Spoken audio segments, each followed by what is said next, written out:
Howdy. Welcome back to Dion Talk.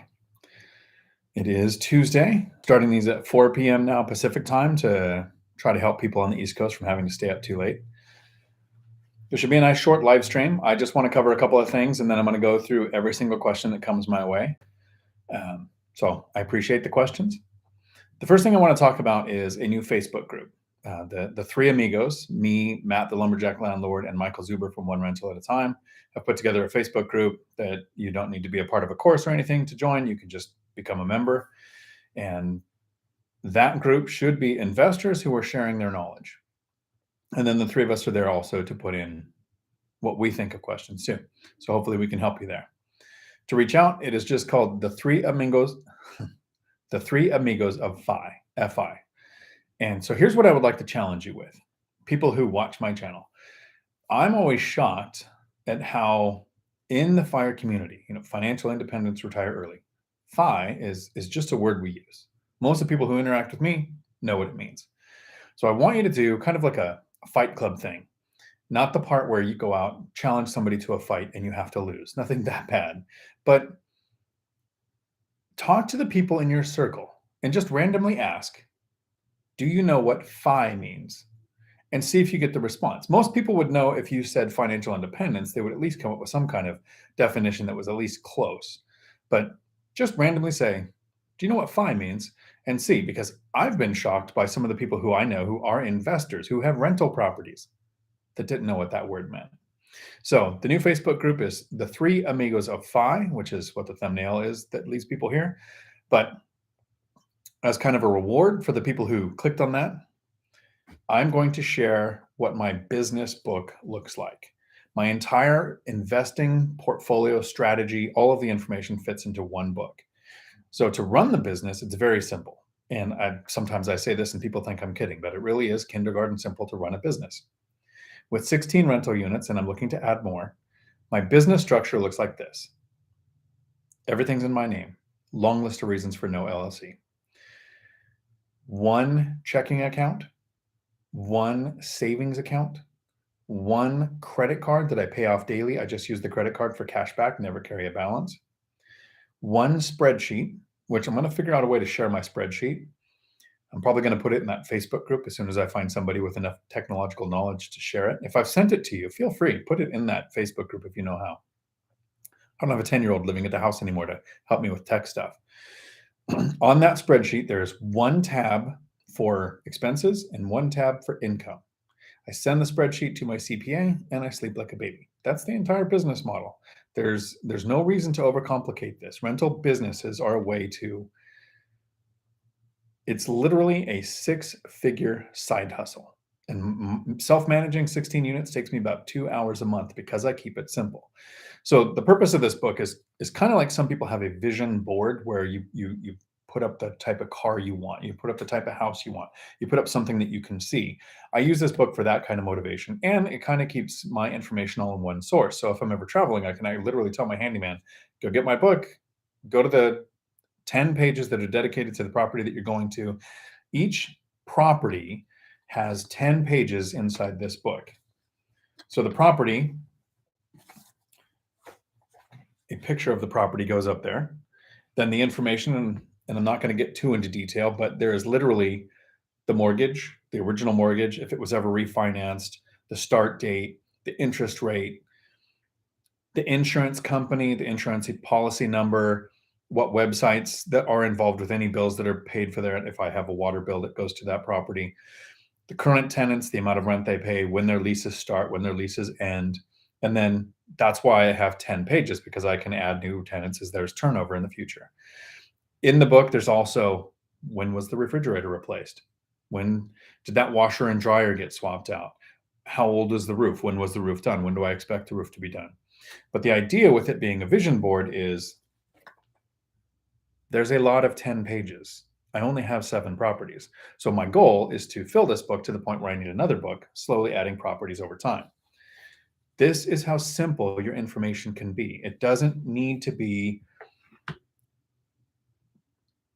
what are they called? Services where you have a monthly fee for, Hemlane's probably great. Stessa's probably great. I've used Cozy and apartments.com to list properties, but I don't use them to manage my properties. That seems to be a way to overcomplicate things.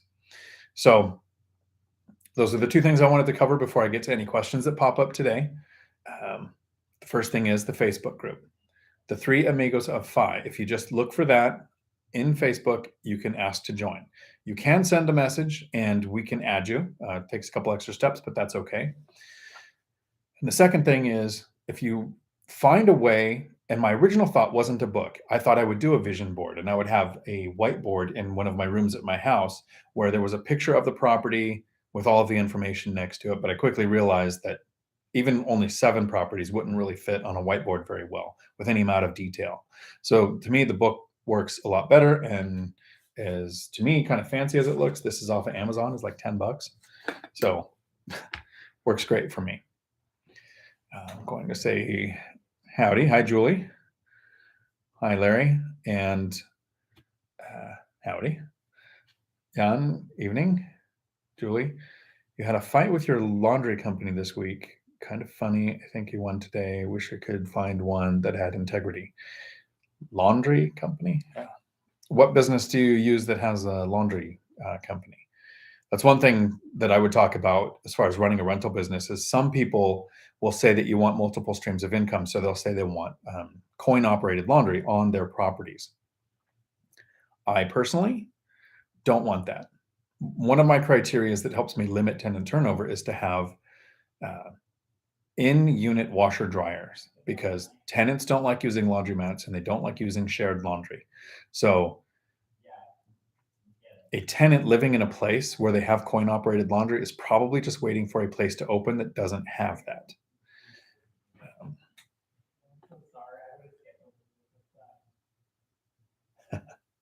Does Millennial Money, do they have a live stream on Mondays or Tuesdays? What is today? Today's Tuesday. Not quite as bad as Zuber, where every day is Saturday, but I usually know what day it is.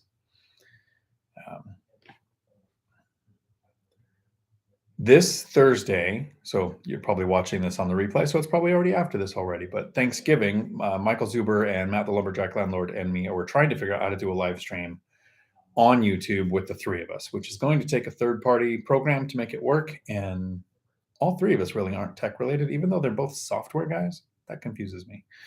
So hopefully we can get that to work.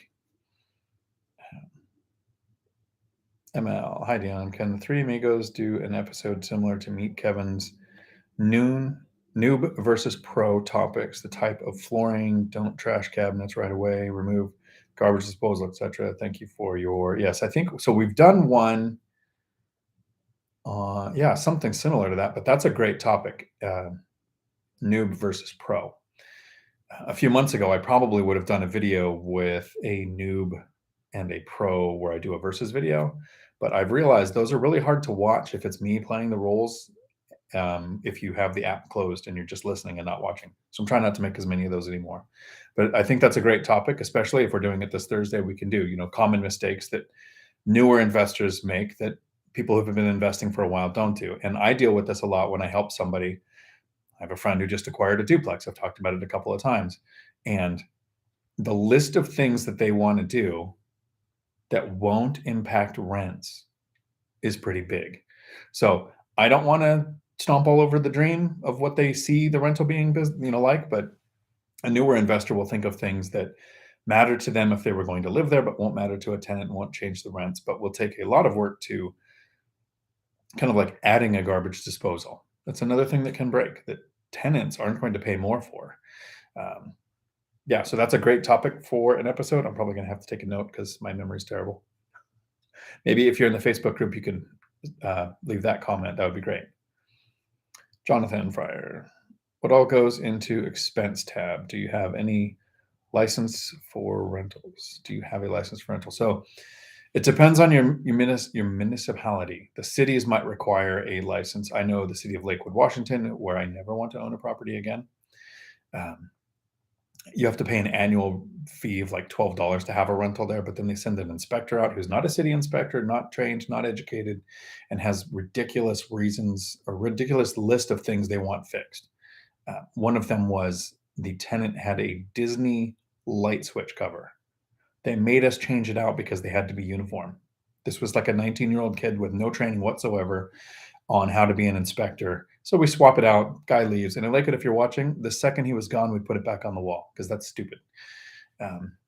So I don't know about licenses. It depends on where you're at. Some areas require the licenses for that. Some places I'm finding out, like Idaho, if you have a certain number of rentals and you're managing, I think they require you to have a real estate license, which is something new I have to verify. So what goes into the expenses tab? When I share it, it'll be a little more detailed than this. And when I figure out how to share it, it is kindergarten simple. Don't expect like this fancy thing that's going to fix your whole world. It is, here's the data that the CPA is going to need. The name of the property, and you might name them, or you might give their address, or whatever you refer to that property as listed out. And so if it's a duplex, I list out the units. If it's a fourplex, I list out the units. Next to it is the expense, where you paid for it. So what store, was it a vendor? Was it a contractor? The next column is, how did you pay for it? Was it credit card, cash, check, Venmo, Apple Pay, Google Pay, whatever you're using, the format that it was used. So you know if you ever lose your receipt, where to find that receipt. The next column over explains what the item is, because the receipts don't always clearly say what it is. And your CPA needs to know sometimes, because the reason I have a CPA is because there are multiple forms of depreciation. Scheduled, amortized, bonus, like all these things. I don't need to know how they work because the CPA does. But listing out the what the item is tells the CPA how to categorize it for tax purposes. Then when you record the money that you're spending, you actually need to have a separate column for the tax and a column for the item, because the item is a tax write-off and the tax is a tax. I mean, it's 100%. You are paying tax, so that is not a taxed amount. So that's 100% deduction. Probably a better way to explain that. That's why we have CPAs. And then at the end, a note section. Explain anything that could make it unique to that purchase. For example, whenever I do paint, I will put the paint number in the notes. So if I'm painting at that unit again, I don't have to go look through a drawer somewhere to find a receipt or go and break off a piece of paint to go get it matched. I can know that unit uses this type of paint. So that all goes in the expense side. Julie, you're planning on buying your own machines with an app. There you go. Cheryl, howdy. A copy, please, if I qualify. So yeah, I'm going to share the copy with everybody. The spreadsheet is, like I said, it's super simple. It's a spreadsheet for expenses, and one tab for expenses, one tab for income. And the income I like to categorize as rent, water payments, because when possible, I make sure utilities are all in the tenant's names, because I don't want to be covering electricity and the tenant have the window open and the heater on. Right? But sometimes the city or the water company doesn't allow the tenants to put it in their name. So there are a couple of my units where I pay the water and then I bill the tenant.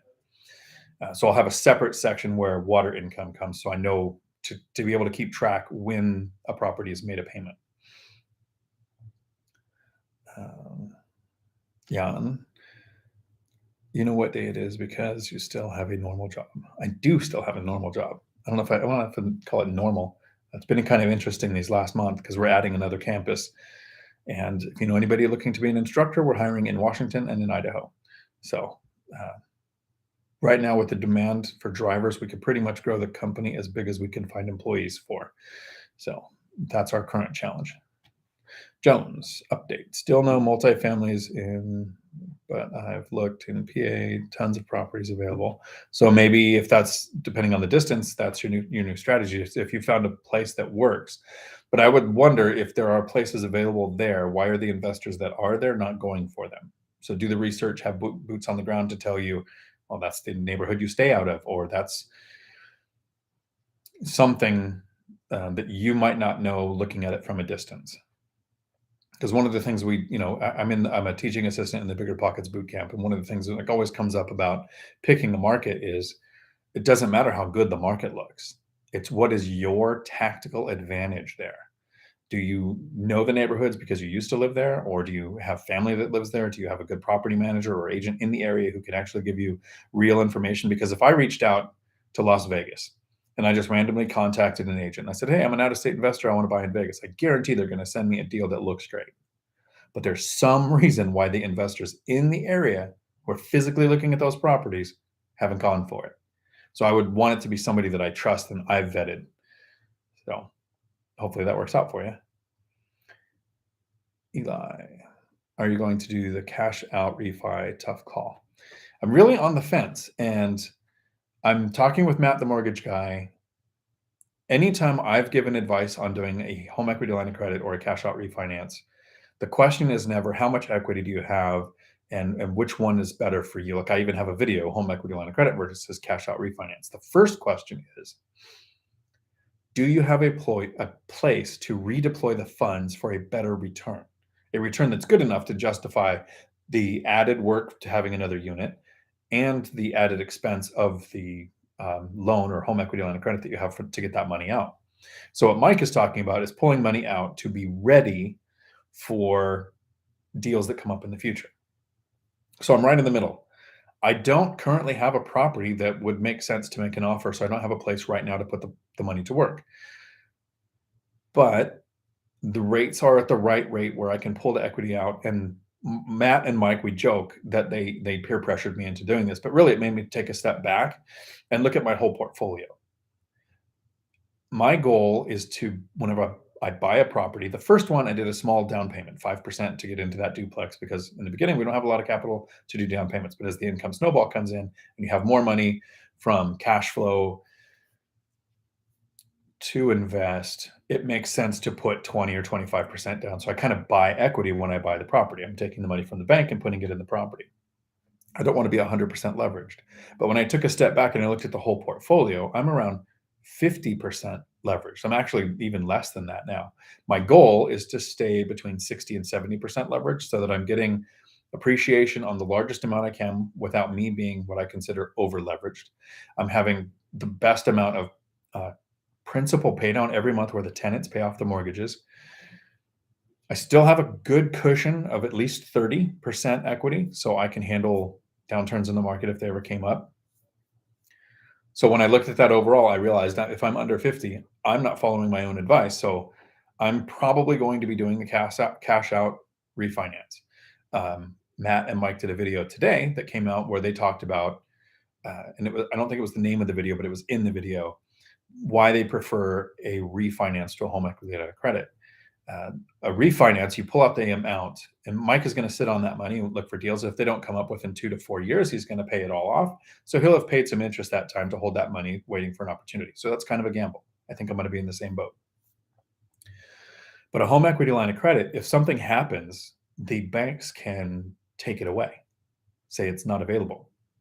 And Matt, the lumberjack landlord, had at one point he had a $75,000 line of credit, and he was using $25,000 in it, which gave him a 33% credit utilization for that loan. He was using 1/3, 25 of 75,000. When they canceled it, he still owed the 25,000. He just wasn't allowed to use anymore. But it instantly turned that loan into a 100% credit utilization for that loan, which can impact your credit score. So in this case, for me, it's going to make more sense to do a cash out refinance. And I'm 68% certain I'm going to. Yes, every Tuesday. Nice. So he comes on, Millennium Money comes on every day at Tuesday at 9. So yeah, so if I start at 4, 4 where I'm at. So Brett, just dropping in to say what's up. Dion, love the content. You've helped me make sure to save thousands in real estate in the past couple of months since I started watching. Awesome. And that is actually why I'm doing this. Hoping to help people make better decisions. And sometimes it's changing your strategy. Sometimes it's refining it. That's awesome. Thanks for stopping in. Kelly, closed on your first intentional rental property today. It's a quad. Congratulations. All 4 units are rented. I am so nervous to introduce myself to them. I am using a property manager, but they can't take over for another month. Congratulations. I think we all kind of struggle with that in the beginning. But people are tenants. They are used to people owning the property when they're renting. I think the nervousness is more on your side. They're probably just as nervous because when somebody buys a property, what's going to happen to their rent? Are they going to have their leases renewed? What changes are going to happen? They're probably just as nervous. So I think meeting and getting that out of the way, if you're going to do it, is probably not a bad thing. If you could leave a comment, how do the rents look now compared to what the area average is? And uh, keep me updated. Let me know how your property manager is going to handle that in the future. Are they, because most property managers just go to tenants and say, hey, here's the new rent, which will be based on your area, rent control, or other rules that can come up. But I'm curious how that goes. Jeremy, hey, Jeremy, I was actually just finishing our video today, our deal deep dive. That should be coming out, I believe, Thursday this week. So Thanksgiving. Stay to the end. Jones. Also on noob versus pro, would you be super valuable? Yeah. What to not over improve on and what to do yourself versus what to hire out. Right. I'm actually dealing with that too. I'm actually wearing pants today, and I can prove it because they're covered in paint. I was at my friend's duplex today helping paint.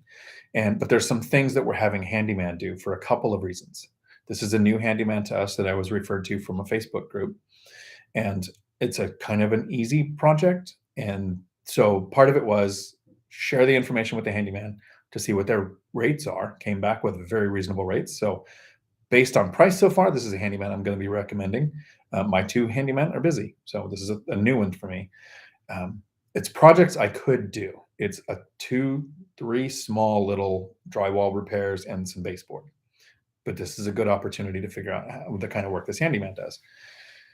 And then, so now I know the price. The price was right where I would want it to be. Any less than I would think, yeah, they probably don't know how to run a business. And anymore, I would think I should do this myself. So it's perfect price. Once the work is done, that gives me a basis to go, oh, this is someone I want to call again, or somebody I want to recommend. So I'm having a handyman do stuff I could do myself, even though this is for a friend. Little things like that become super easy. But I don't want my friend to do them because this is her first duplex. So if she does those little things, which would be great, she probably knows how already. But the more work you take on yourself when you own a rental, your first couple, makes you think that's how much work there's going to be for everyone you add in the future. And she's already doing a bunch of things. So the easier we can make it by hiring a handyman makes her more likely to want rentals in the future. So those are some great topics to bring in a nude versus pro. Rob made an offer on a duplex in San Diego today. I don't know about your dumb. San Diego's an expensive market, right? But remember, expense is only one part of the equation. What are the rents? What is that return going to look like? There's a whole equation to look at. But congratulations on making an offer. That's whether it gets accepted or not. That's a big step because I remember the first few offers sitting back, kind of going, I hope they accept my offer. Like you're kind of in this fear of being outbid, but then immediately after that, you're thinking, oh crap, what if they accept my offer? Now you actually own the place and you need to go through with it. So you have both outcomes there, can make it a little bit stressful.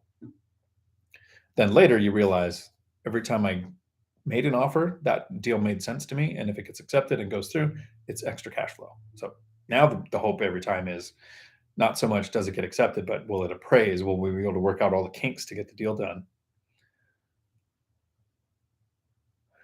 Larry, how did you eventually settle on your target zip codes areas to buy? How did you reach the conclusion of small multi versus single family house A, B, C? Okay, so on my channel, there is a video called single family house versus multifamily. That will explain my options on why I chose single family or multifamily, what I liked in each one. The Cliff Notes version is I wanted single family, but in my area, they don't cash flow. I wanted to invest close enough for me to self-manage. So it was about a 50-mile drive, which in Washington is up to a 2-hour drive because of traffic. I didn't want it to be further than 2 hours away because that's a 4-hour round trip. And if you're going to do any amount of work, that's longer than a day.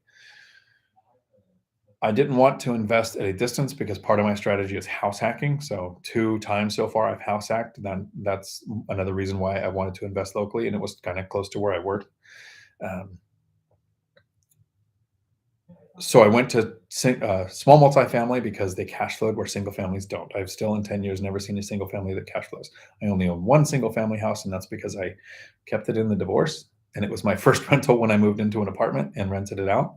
It would not make sense to buy that house and rent it out now, which is why I'm doing a cash out refinance. The value is, it's a paid off property that's cash flowing. Which the rents right now are going to 2,200, so it's cash flowing about 1,600 after taxes and insurance and setting aside for capex and vacancy.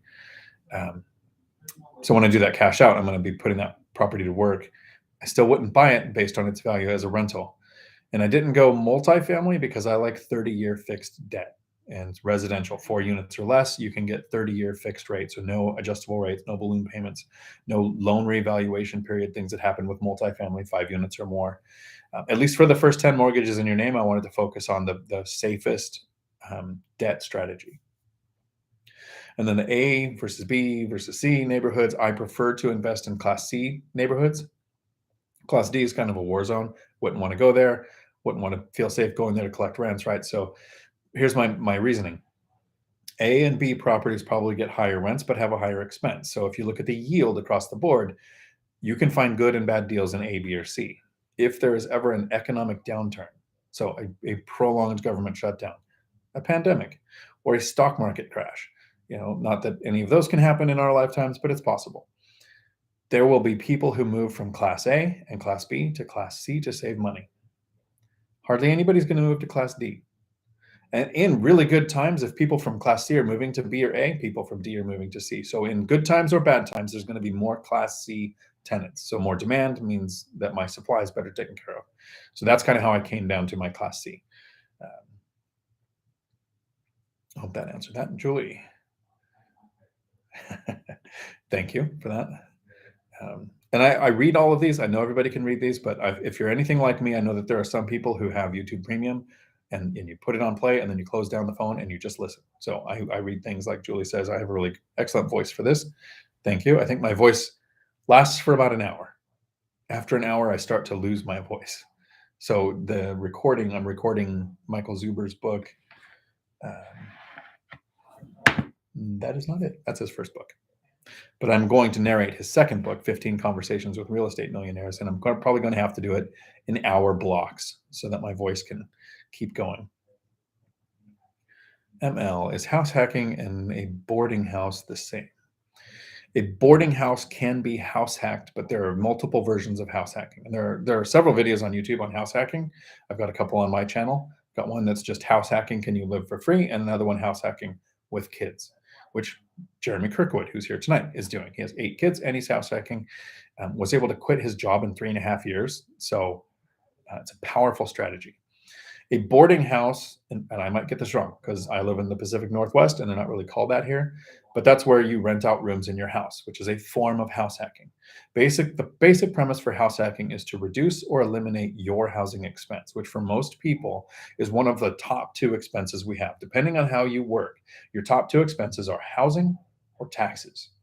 So if you can eliminate one of those or reduce it, I moved from an apartment where I was paying $1,500 a month into a duplex where my portion, because the other side was rented out, my portion was $300 a month. So nobody was renting rooms in my unit at that time, but the other side of the duplex was rented out. So from $1,500 a month in the apartment down to $300 a month, house hacking let me save over $1,200 a month towards my next investment. The other benefits of house hacking is owner-occupied lending. When you buy a property with FHA, VA, or conventional, you can do VA, you can do 0% down. FHA is 3.5%. If you're buying a single family house with conventional, you can do 3% down if you haven't owned a home for 3 years. If you've owned a house in the last 3 years, it'll be 5% down. So there goes the voice.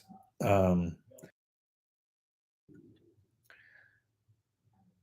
sorry, my brain shut off for just a second.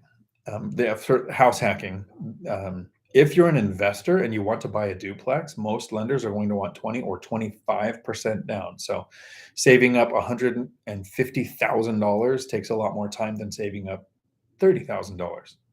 And so down payment, closing costs, money for immediate repairs, and money for reserves, it's a lot easier to do if you're going to live on the property. So some people like Jeremy will house hack by buying a single family house and living in it for at least a year. The owner occupancy rules require at least 12 months. Some lenders are less, some might be more. Once you live there for a year and you've fixed up some things, you use owner occupied loan again to buy another place, and then you rent out the first one. Um, I've house hacked twice. The first time was a duplex where I lived in one side, rented out the other. I'm now house hacking a fourplex where I live in one unit. The other 3 units are rented out, and I'm super cheap.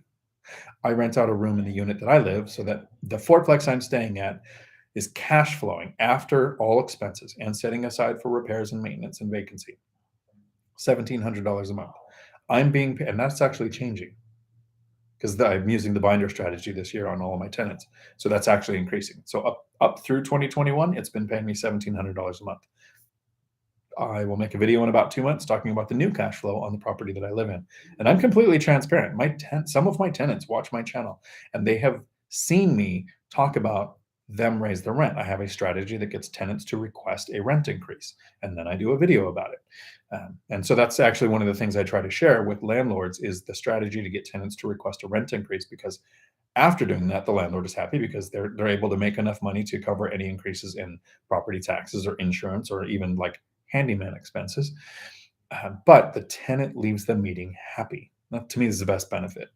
Happy tenants don't trash properties. They don't move. You don't have a lot of tenant turnover.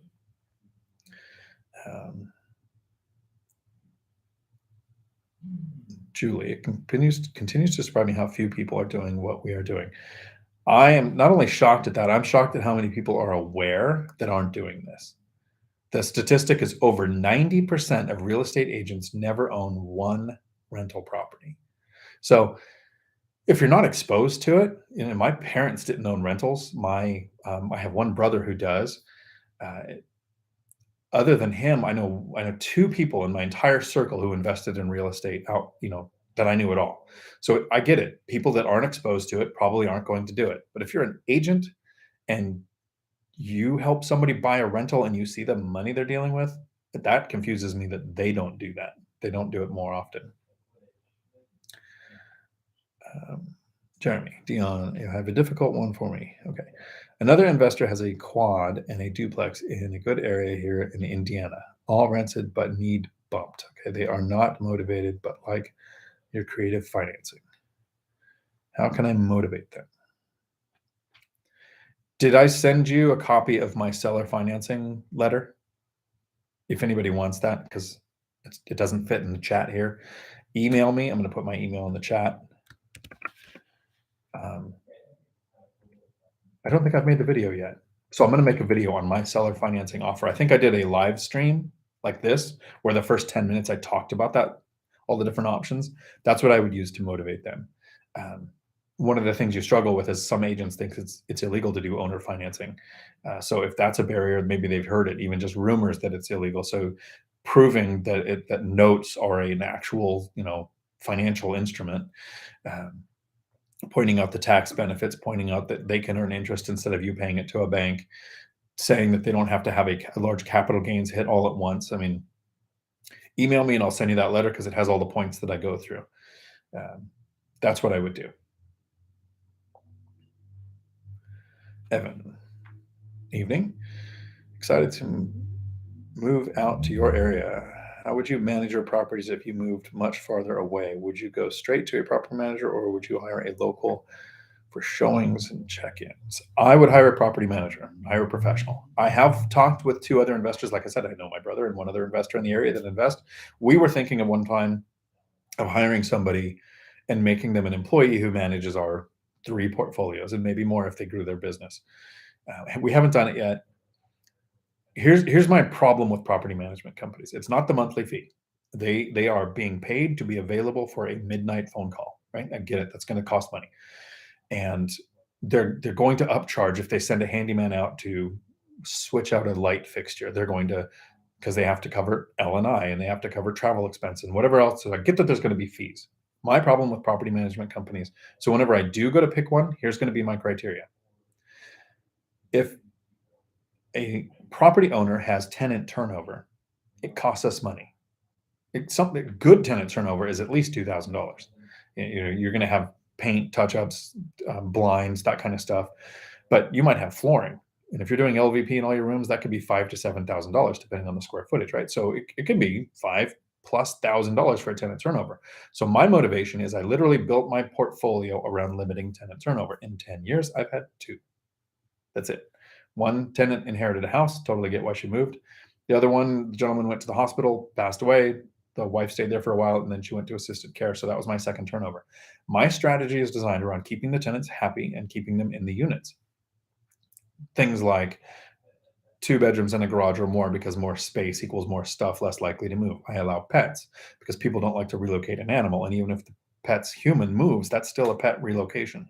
I want washer dryer hookups in the units. Like these are the things I put mental thought into buying properties that will limit tenant turnover. A property management company profits on tenant turnover. Many of them charge a full month's rent or half a month's rent to place a tenant. I've placed tenants. It was 10 minutes on apartments.com to create an account, put up some pictures, and then I did about maybe 30 different emails. And then I met there, like the people there and there. So my last tenant turnover, it was like June of this year, maybe July. Yeah, June or July of this year. And all that amount of work to get half a month's rent is ridiculous. So I'm going to need a property manager that charges $0 for tenant turnover, because I want them to dread the idea of tenant turnover as much as I do. I'd be willing to pay 10% a month. I have property management companies offering me right now 6% a month because I have 16 units. When you have 1 unit, you're probably going to get offers for 10%. As you scale up in units and you have more negotiating power with that property management company, you can negotiate down that rate. I would pay a higher rate if they didn't want tenant turnover as bad as I do. And I know that those property managers exist. So if I get to the point where I move away, or the lazy really takes over because my investing strategy is because I'm lazy, at some point I might just want to travel more. I will be looking for a property management company that doesn't charge a tenant placement fee and then has fair rates for everything else. So Jan Mama Bear, it's a cool name. When tenant lives next to you in a duplex, tri-quad, do they come over asking for you to repair or complain about stuff often? That's on my mind when I think about doing house hacking in the future. That is a great question, and it was one I wasn't sure about. No, not at all. I live in a fourplex, and I've seen the neighbors next door, like the unit next to me, 3 times, and I've been there since January 2020. Was it 2020? It was before the pandemic. I moved in just before the pandemic there. I don't know. Do these people shop? Do they go eating? I never see them in or out of the house, and I know they do. I know they leave. I see them on the camera. I have a camera at my unit, but I don't ever interact with them. I get a text, just like if they were in another town, saying, "Hey, like a month after I moved in, their dishwasher had a leak." I was like, "Great, I'm a handyman. Come over, fix that, put in a new dishwasher," which was a lot easier before the pandemic because they actually just had them at the stores. It was like $300 for a dishwasher to put in there. Now you're waiting for a month or 2. I didn't interact with them at all. The main time I interacted with them was that tenant came to me and requested a rent increase before I used the binder strategy, because I moved in and started fixing things, and they figured I was going to kick them out because I was, they weren't paying a very high rent, and I was fixing stuff. The last owner just kind of neglected the place, so they thought I was fixing it to kick them out and get better rent. So they requested it was the smallest rent increase I've ever done, was $155, and then we did the binder strategy this year, and it went up a bit more than that because they were significantly low on rent, which they knew they were getting a good deal. They're still below what the area average is, so they're still getting a good deal, but I'm getting a lot better rent than when I purchased the place. Well, that might be a concern. It might depend on the people. You might have tenants who are just people, and I don't have any. I don't have any tenants like that. So, yeah. That wasn't an hour. I need a refund on the voice. It went pretty quick, didn't it? Yeah, Jeremy, you were thinking about. I'm sorry, that was from Rob. Jeremy, I was thinking about doing something like giving them a portion of equity on property returns when I increase rents, or maybe offering them free management. You can negotiate different things with them, Jeremy. I don't know if I would do anything with equity, because a lot of times the people that are trying to sell their properties with owner financing is because they're trying to get out of the business. They still want the recurring income. That's your biggest pitch. You're still going to get monthly payments, but you don't have to deal with tenants, rent issues, any evictions, anything like that. Managing a single property depends. If you have a big portfolio and you're taking some, you have a couple of different options there. Evan, no way. Your tenants watch your videos. That's literally the thing that stops me from making YouTube videos. My family and tenants watching videos on the numbers. No, I'm transparent about the numbers. Because that's how my binder strategy works. I show them, here's what I paid. They can go and look up on Redfin a month after you buy a property and see what you paid. It's going to be public record. And I say, look, I'm running a business. I don't want to rip you off. I don't want one property to fund my full retirement, but I need to make money on this because there's going to be repairs in the future. People get it if you're transparent and you just share everything. I understand why people like Matt, the lumberjack landlord, with 90-ish units, and Michael Zuber with 187 units, which is probably more than that now. Just have that number stuck in my head. But I'm absolutely transparent with 16 rental units, self-managing. In 2019, I profited $103,000. In 2020, it's looking like it's going to hit about 111 unless nobody pays rent in December. But I mean, I'm fully transparent on numbers. All of my tenants know. But my tenants know that when I get a call and there's an issue, my handyman is on the way, or if I need to. I've gone out and done things, sometimes to verify that it's a real thing. But if you fix things, if you take care of places, and you're not, if area average rents are $1,500 and you're charging $4,000, I wouldn't want to share those numbers either. But if area average rents and you're in that ballpark, there's, to me, maybe it's the people skills. I have no problem sharing those kind of numbers. And I do have tenants that'll call me and say, hey, you did a updated binder thing, and that was a picture of my property. We just met last week. And they say, thanks. They're actually still getting a good deal. No, you need a letter. Oh, email me. Good. Okay, I'll send you the letter, Jeremy. So if I live rent mortgage free, currently in an expensive market, should I look for out-of-state REI? Right. So if you're in an expensive area, that's where house hacking is really important, because if you can reduce or eliminate your housing costs when it's a lot, that's a bigger impact than living for free in a place where the rent's not that much or the mortgage wouldn't be that much. If you're in an expensive area, I hear so many people say it's too expensive in my area to buy. But remember, I talked about this at the beginning of the video. Expense is only part of the equation. What's happening to the rents in that area? Can you find a yield on a property? And here I'm in between Tacoma and Olympia in Washington. Single family houses just don't cash flow. So it wouldn't matter. I think I would have to find a single family house now for $250,000 or less that was in a good area with really good upkeep. And the average property here is almost $500,000. It's like $450,000 to $500,000 for an average house. So I'd be looking for an average house, almost 50% off, to find one that would cash flow. So I don't do that. But small multifamily does cash flow. And saving up the down payment is hard on those first few properties because you don't have the income snowball. You don't have income coming in from multiple sources. That's where house hacking helps, because lower down payment, because you're owner occupying.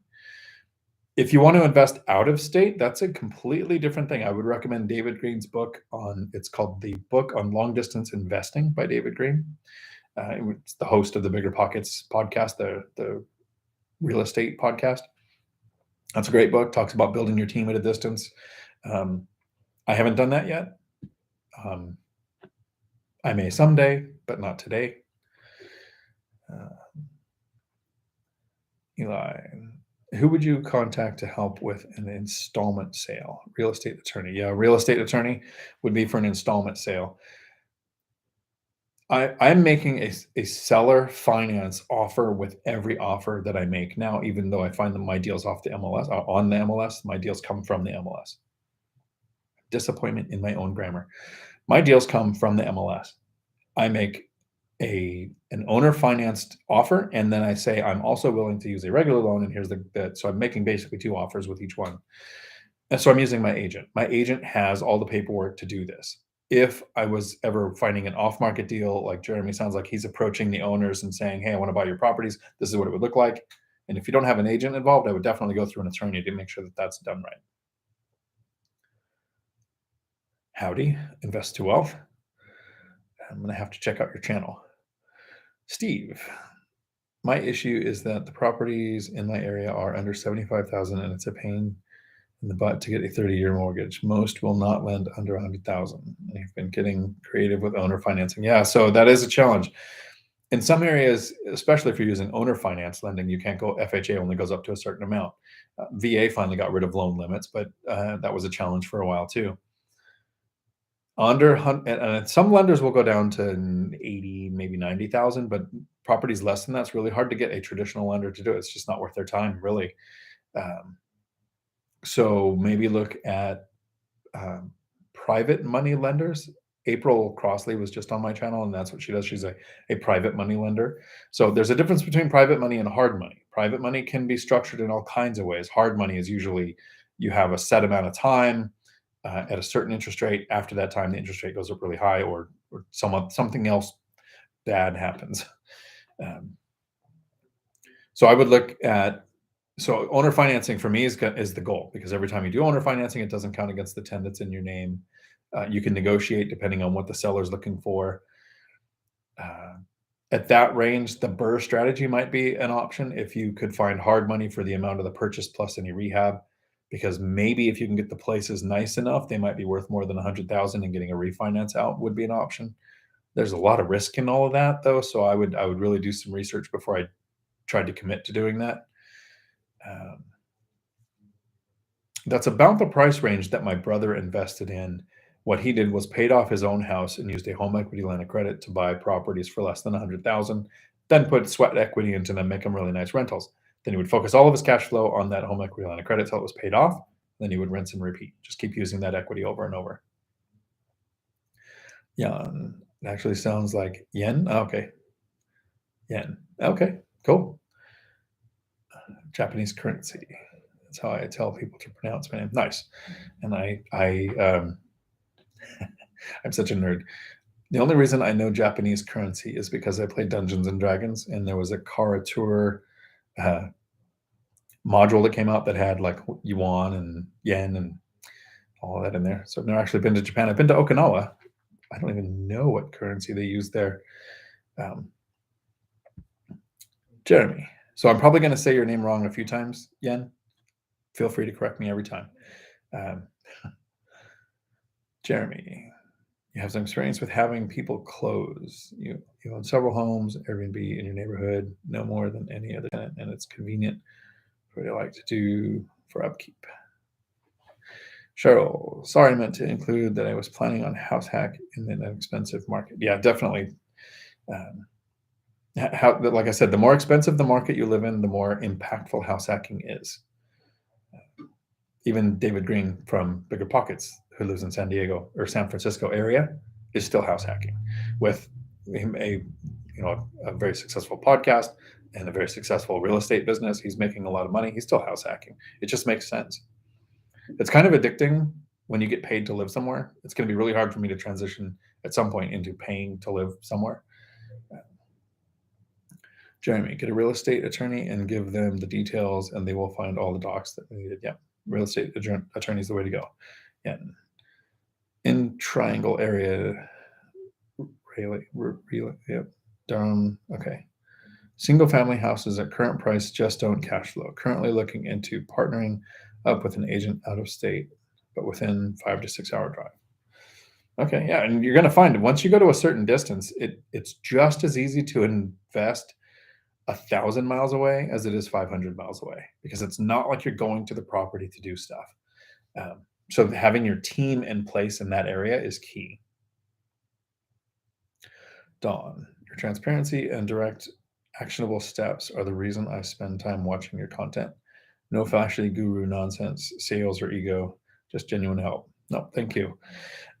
That's kind of the goal. Make it simple and I actually use this as a litmus test when I started listening to One Rental at a Time.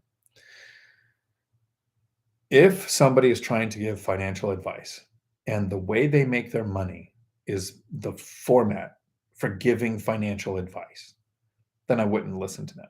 If you took away everything that Michael Zuber makes from his book, from his YouTube channel, from his affiliate marketing, anything he's doing like that, I don't even know that he would notice. His income comes from the investing that he's trying to share with people. So that's my goal. Is I really didn't want to monetize my YouTube channel. I thought I'm just going to make content, make it free, because ads are annoying, right? You see, when you turn the video on, you watch a little thing, you got to skip the ads. It's pain. Banner ads, they're okay, I guess, if you don't really pay attention. But October last year, YouTube said, hey, we're going to put ads and commercials in all videos. So I monetized my channel so that I can control, because if you notice, none of the commercials in my videos are unskippable. They do let you kind of pick the ads, so I'm at least able to go and take the box out, so they can't do that. I'm really against paid courses where people pay $12,000 for a weekend or $40,000 for a 2-month course or whatever it is. Those are just ridiculous. It makes sense to pay for like the One Rental at a Time course. You can get your money, his courses, the BiggerPockets boot camp, where you're spending a couple $100s, because on Michael Zuber's channel, he has over 5,000 videos, right?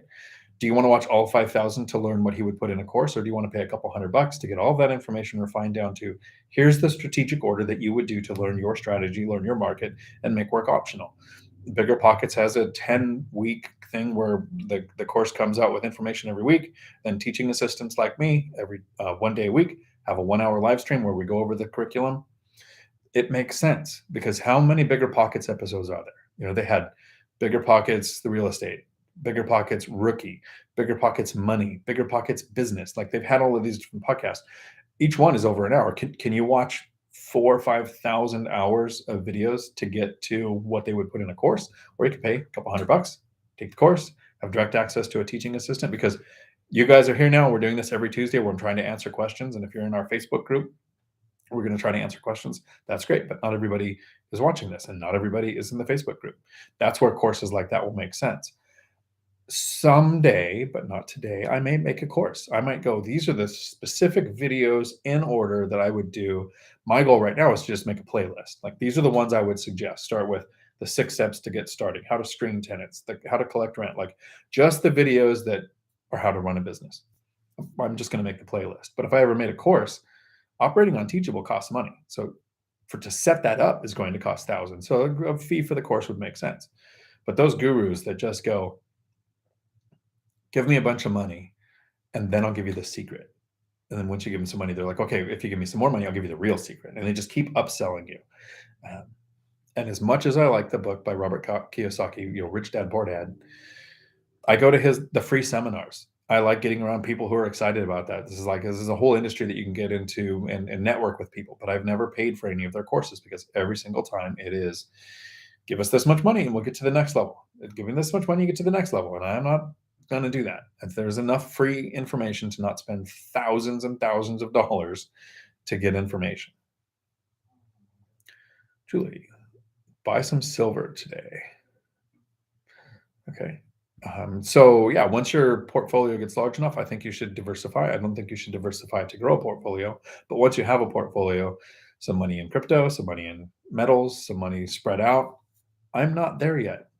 I like all of my money in something that produces cash, appreciates on multiples of what I invested, because I use leverage, has principal pay down where the tenants pay down the mortgage. And with the tax benefits, in 10 years, I have still not paid not even 1 penny in rental income tax. Like I said, in 2019, profited $103,000, paid 0 taxes legally. You don't pay taxes when you own silver, at least currently, unless they figure out some way to tax unrealized capital gains or whatever ridiculous thing people think about doing. But owning some of that kind of stuff. And so one suggestion I have a friend who always keeps, he goes for gold, but ounces of gold would be really hard to trade if the money system kind of fell apart. So he keeps tenths. They basically look like dimes made out of gold.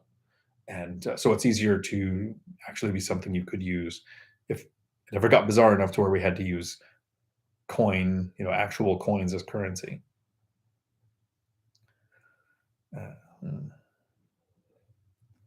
Murph Dog took a message back. Now I will live my entire life wondering what the heck.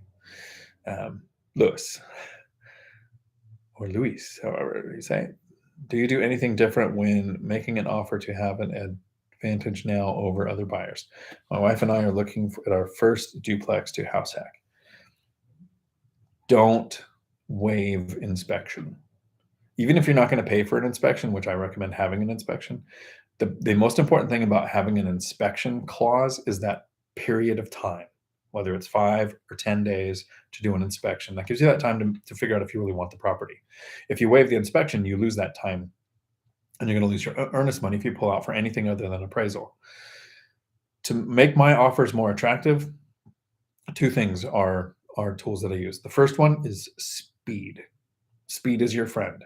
Don't assume that sellers think the way investors do. An investor, you would think, I want to put my property up with the best looking photographs, with the best agent who's going to market my property. I'm going to take several days to look at several offers to figure out which is the best offer, the strongest one, most likely to close. Like, this is how an investor sees it. Most sellers are like, I haven't bought or sold a property in 20 years. It's paid off. I can't believe how prices have gone up. So they put it on the market and they're shocked that they get an offer and they accept it. Once you have an accepted offer, sellers have that sunk cost feeling. Like, they feel like they've accepted you under contract. So even if a better offer comes in now, it's too late. They just ignore it. Speed. So getting pre-approved and working with a lender and an agent that knows speed is your most important thing to you. So my agents know it goes text, email, phone call, all within about 10 minutes. If I don't get a text back, I'm going to be calling, because I want my offer in within an hour. So I've got to be able to get the information to the lender. The lender, when you are pre-qualified for an amount, let's just say you could borrow $500,000 and you make an offer for $400,000 on a property. You don't send a letter that says, I'm pre-qualified for $500,000. That gives them negotiating power because you can spend more. You want the lender to produce within minutes a letter that you send with your offer that says you are pre-qualified to borrow $400,000, the exact offer that you're making. So that has to happen quick. The second thing is, you can do, if it's possible, a large earnest amount. Whatever your earnest money can be bigger than your down payment. If you're using owner financing, you'll get it back at closing. You have an appraisal clause and you have an inspection clause. So you can back out for pretty much any reason during inspection and get your earnest money back. So it's really not at risk. Pay attention, though, to how many days your inspection clause is, because if you're a day after that, now you could lose your earnest money if you back out for no reason. And the appraisal clause protects you, because if it doesn't appraise high enough, your lender's not going to come through, you get your earnest money back. So 2 things: speed, bigger earnest money. That's what I've done. And to me, the most valuable resource out of the One Rental at a Time course is the Facebook community, where members can share experience, help each other, and network. There are some really good answers to questions in that group, because it's investors of all different levels. So I like that. Michael, hey Dion, just want to say thank you for being so damn available and helpful. Good karma coming your way. I hope so. And I'm hoping that this has a ripple effect. Everybody that watches these videos either shares them with somebody, or you learn something and then you share that knowledge with somebody. The more people we can get to financial independence that make work optional, the better the whole world's going to be. When people can do jobs that they want instead of jobs they have to for the money, imagine how much happier people are. I've never been able to do it, to explain it with enough clarity, but the mental peace that comes from knowing you never have to work again in your life. And so I'm going to take like 30 seconds to maybe longer to figure out if I can convey this, because I'm not really good at expressing emotions. But think about this. So let's take like 10 seconds to do a hypnosis thing.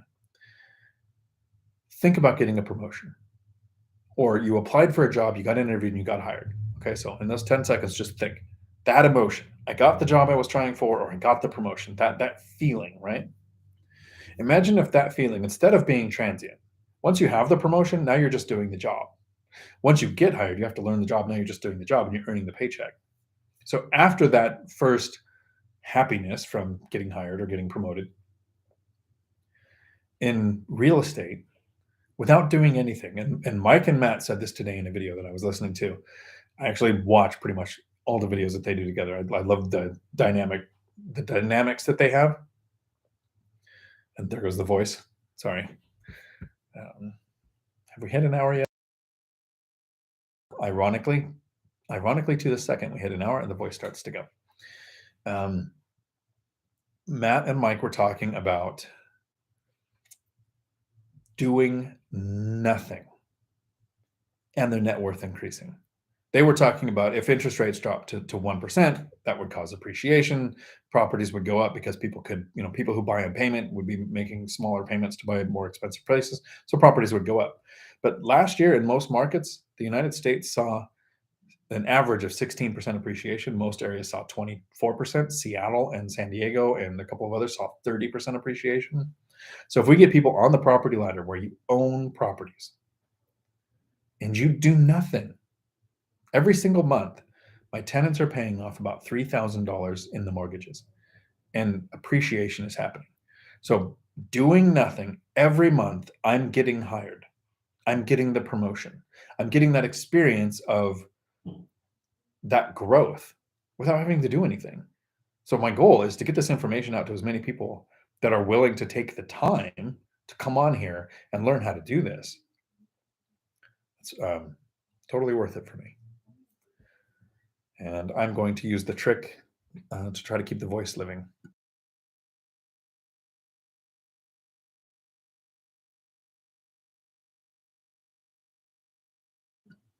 We'll just pretend that wasn't full vodka. Nice, thank you. Good. Hopefully it was helpful. Jeremy, speed is certainly one of the major elements that I have utilized to get homes. Finding out what the seller needs, like rent back, etc., will win. I offer verbal and overcome objections in-house fast. That's something you actually say during our deal deep dive, is that most of your offers were done during the walkthrough. So that makes sense. Julie, it took forever for the first million. The second million was way easier and quicker. Hopefully, Julie, you're talking about yours and not just quoting me, because that's been my quote. It took 8 years to get to the first million net worth. It took 2 years to hit 2 million net worth. 2.5 years probably. And both of those happened without me knowing it. Like I went to do a video trying to figure out which came first, $1 million net worth or $1 million in debt. And they both happened in the same transaction a year or more before I was looking at the info to do the video. But you're right. They always say the first 100,000 is the hardest. The first million took the longest. After that, without doing anything, it just keeps happening. I absolutely agree with that. And last week we did this. It lasted 3 hours. I think we've caught up with all of the questions. Good. Well, congratulations, Chili, and hope that the next one even happens faster. That's awesome. Eli, how do you deal with the risk of buying a new property that might not place at a rate the cash flows? Are you only buying from other landlords with tenants already placed? So what the tenants are currently paying doesn't matter to me at all. If they were paying way too high or way too low, doesn't matter. Don't even look at it. First, I don't believe it when I see it in a listing, because one of the caveats is in a listing is the seller gets away with lying and saying whatever they want, because it says buyer to verify all information, basically saying this is all made up numbers that we think it could be this. Even when you see rents on a lease, I had a property I was trying to buy. This is the one and only time I've backed out of a purchase. It appraised too low, and the inspection pointed out a lot of things I wouldn't have wanted to do. But they provided a lease where they were paying a really good rent. And I only found this out because during the walkthrough with the tenant with the inspector, the tenant mentioned, yeah, when we moved in, we didn't pay a deposit. We just set the rent to to include enough to cover the deposit, which meant that at the end of that 1 year period, that tenant was expecting their rent to go down every month, the amount of that deposit that was being added to it. Never would have found that out if I didn't have that random conversation with the tenant, because that wasn't in the lease. It was just a verbal agreement between the tenant and the previous owner. So let me read your question so I make sure I get this right. How do you deal with the risk of buying a property that might not place at a rate that cash flows? Study your market, one rental at a time. Michael Zoomer says it perfectly. He says, do the work. Take 30 to 60 days to learn your market. What is the area average rents? And I have a video on my channel called Setting Rents in a Hot Market. It basically tells you how I would set rents. So it's how I would find rents. Go to apartments.com and Craigslist. Try to rent apartments in that area that are, or duplex or house or whatever. That's the same size, same number of bedrooms. Does it have a garage? That kind of stuff. What is it renting for? I used to call the housing authority and ask Section 8 what they were paying because they were spot on for area average rents. And I would go to rentometer.com. I actually had an annual account, which I need to remind myself to cancel the renewal on. They were good when rents were going up 5 to 10% a year. They would kind of track because they look at the last 12 months. They know what's happening. They say this is what the rent is. In 2021, we saw rents increase 20 to 40% in almost every market. I saw over 20% increases at tenants' requests in my area. So I don't use any source that is based on historical data like Rentometer or the Housing Authority. But going to apartments.com or Craigslist or Facebook Marketplace and finding current rentals in that area, seeing what they're going for, getting that kind of average. And then, so if the area average rent for a one bedroom in your area is $1,000 a month, I would go 10% under and say, what would my numbers look like if I rented this for $900 a month? Because at 10% under, you're going to attract a tenant. A lot of new investors have this fear that I'm going to buy a property and then what if it's empty for 3 or 4 months? And I'm paying the mortgage for 3 or 4 months. That is a lot of money, uses up all my reserves. I don't know how I'd handle that. That's the wrong question. The right question is when you buy a property, how far down would you have to take the rent to get a tenant? Because at some point, somebody's going to rent it. So when you find the area average rents and you run your numbers at 10% low, so if you bought that single family house or single bedroom house and you knew the area average rents was $1,000, so if you at $900 a month, based on how much it cost you to get it. So you have two numbers when you figure out your yield. Cost to acquire, which is down payment, closing costs, and immediate repairs. So these all added together is how much it cost you to get the property. What is the down payment? What percentage did you pay? Closing costs are usually about 2% of the total value. If you buy a $100,000 place, it's going to be $2,000. If you buy a $200,000 place, it's going to be $4,000. So basically about 2%. And that is appraisal, title fees, all that kind of stuff. Cost to make rent ready.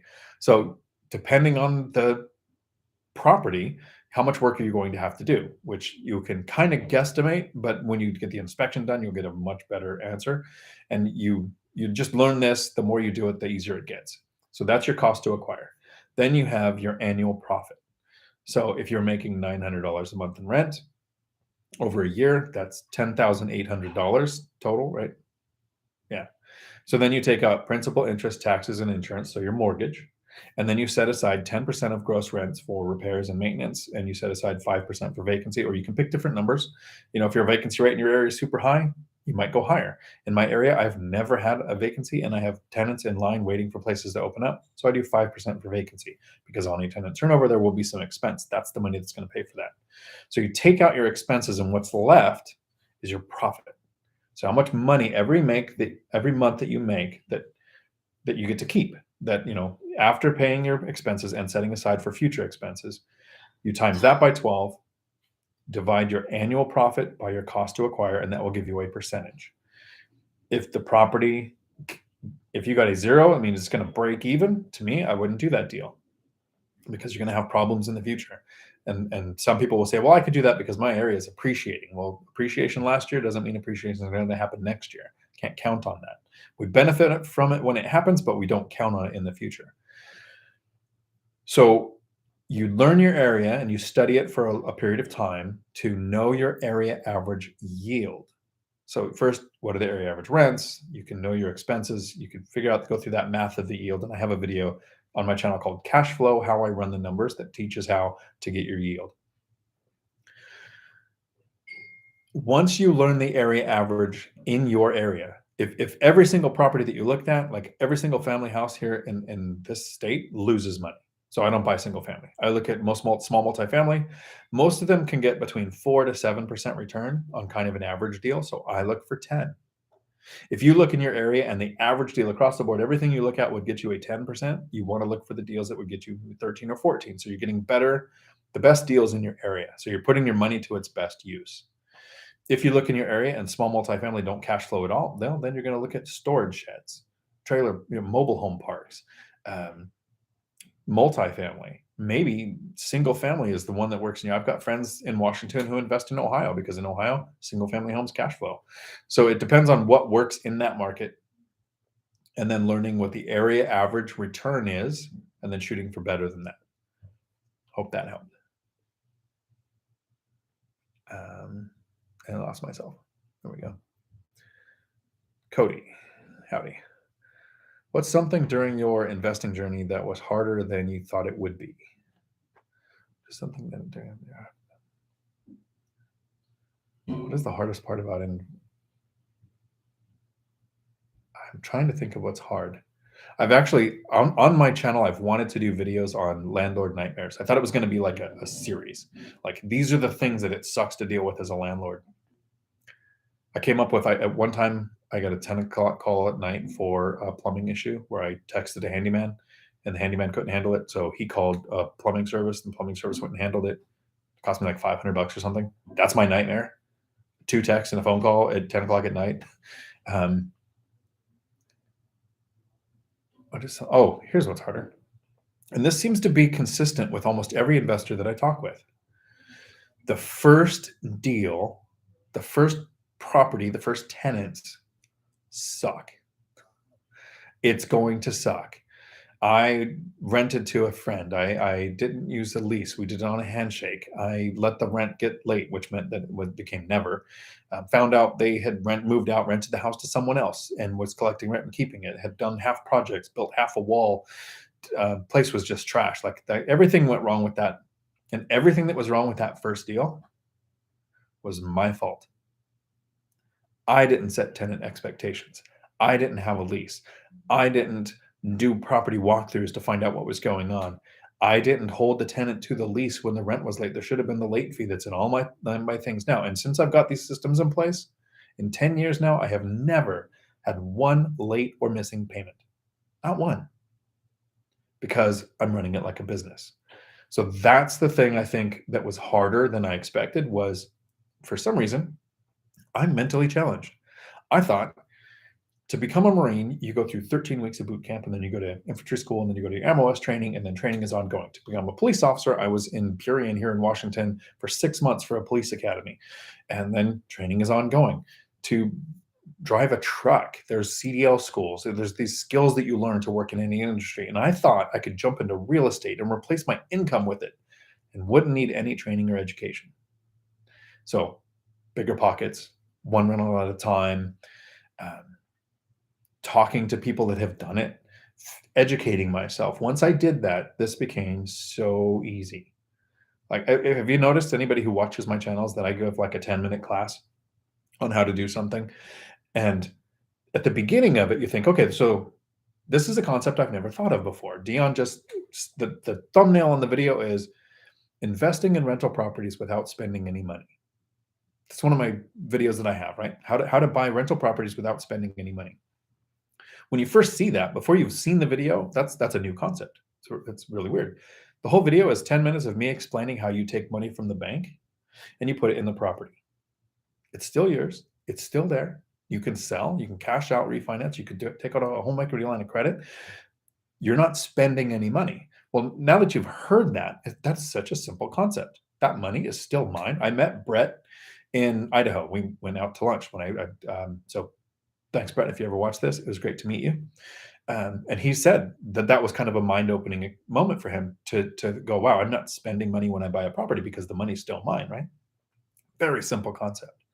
That's the point of how easy real estate is. If you educate yourself and you take your time to understand the concepts, what is cash flow? What is your yield? Basically, they're kind of the same thing. What is your investing strategy? What is the difference between flipping, the BRRRR method, short-term rentals, long-term rentals? Once you learn those kind of basics, people want this to be complicated. They want this to be hard. And so here's the evolution that I kind of hope for everybody watching this. At some point, it should seem like I'm repeating myself because it's that simple. Buy properties that cash flow, rinse, repeat. Within 10 years, work is optional and you never have to work again in your life. Don't overthink it. So that was a great question. Thank you. Evan, since you actually listened to Michael Zuber with taking equity out of your properties, have you considered the recent conversations on cost segmentation on your own situation? No, because I have a W-2 job that is separate from real estate. I am not an agent, and I don't work in real estate at least 751 hours a year, and I don't work in real estate more than I do any other job. That's why in his videos he talks about, Dion, you can kind of think about this, but since you're single and you have a W-2, this really isn't for you. But for Matt, whose spouse can work in real estate or something, they can use the write-offs differently. And like I said, with write-offs and depreciation in 10 years, I have still not paid a penny in rental income tax. My tenants pay a lot of property taxes, and I'm probably going to do a video on, what, and I haven't figured out how to word it yet, but how to provide for society. Because so many people attack landlords and say, you're not providing anything, you're just profiting. And I'm like, right. Look at my portfolio, and I have to do the math. I think it's about $45,000 a year in property taxes that my properties are paying. I say I'm not paying it, even though I'm the one paying it, but the tenants are really paying that. But owning the properties is generating that much money for where those properties are. So I haven't looked at cost segmentation for me because it doesn't really apply to my situation. Jeremy, to Julie, you agree with me? Someone challenged me who I was looking to work with, and when I did the math, I was shocked and happy that I had as much as I did. It happens quick when you scale. And it's weird. It is that hockey stick. Like the first couple of years, you don't notice what's happening, and then all of a sudden, you have so much equity, you have so much cash flow. The first, I would say, 4 to 6 years, and Jeremy, you're killing it. You've been doing this like 3.5 years, and you already have over $5,000 a month in cash flow doing this while you have 8 kids. So I'm super impressed. And people can do this a lot faster than me. I started single parent, 3 kids, making $17 an hour, and I found out about $89,000 in bad debt in my name that I didn't know until the divorce.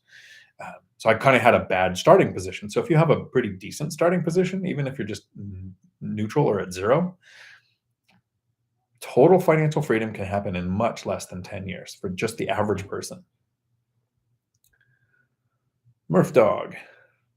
Hey, Dion, my question is too long to fit in the box. Do you respond to emails for that stuff like that? Would you like to give me yes, Ario? You think yes? So I put my email earlier, but I'm going to put it again for you. I absolutely do reply to emails. And if you ever send me an email and I don't reply, I have some memory issues and I get somewhere between 3,000 and 5,000 emails a week. So if I miss it, just send it again. I will get to it. Thanks again, Liberty Channel Info. Thank you. Julie, rentometer is 3 months average. Rentometer is 3 months average now. Oh, okay. So maybe it's better and I need to revisit it. Maybe they figured out rents were going up too fast for them to be pointing it out, because every time I looked, that's not true. I used it the other day as an example, and I was shocked that their rents were actually close to what I thought they would be. So maybe you're right. I should recheck that out. Yeah, I used them for years until this year. This was the first time I was setting rents, and Rentometer was saying I have this one that Rentometer said it was like worth $1,600. I put it at $1,800. Had 12 applicants within 4 hours. So I mean, I was under where it should be. Chester, finding area average rents is a supply and demand function homework project. It absolutely is. Except it's a homework project that doesn't get graded by a teacher. You actually see the impact of your work.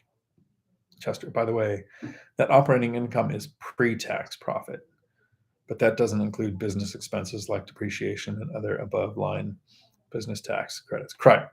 But net operating income applies to 5 or more units. That's when that really comes into play.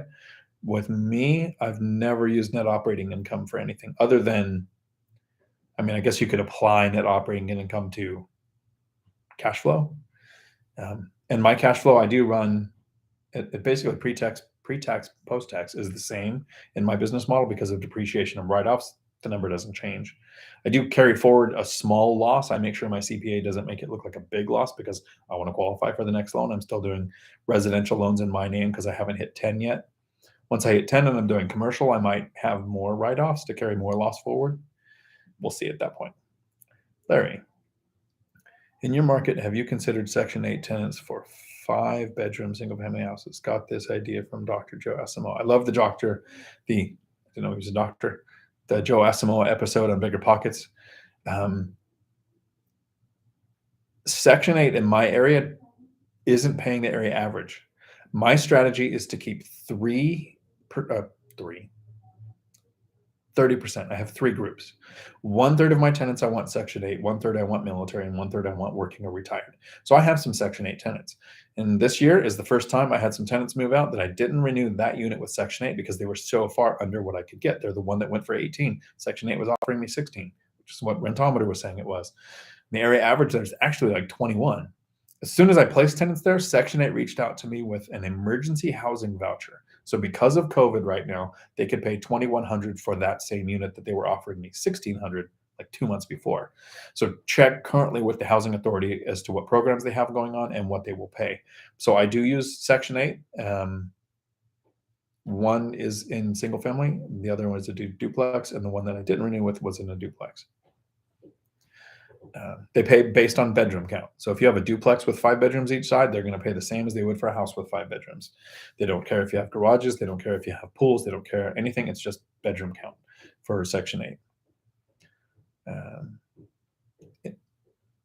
Okay, Chester. But that's a great point about area average rents. Go a little below the area average rents to ensure sufficient demand is there. Yes. And that way you're giving yourself a pad. Like you're going to shoot for the area average rents. If a unit goes vacant and you spend the money to fix it up, you're going to get area average or better because yours is the nicer, newer, updated place, right? I prefer to buy already occupied properties, so I already have tenants in there, so I don't have to screen and place tenants. My binder strategy gets the tenants to request the rent to go up to just under the area average. That way they know they're still getting a deal. They didn't have to move, and I think all of them are within 10% of where the area average is.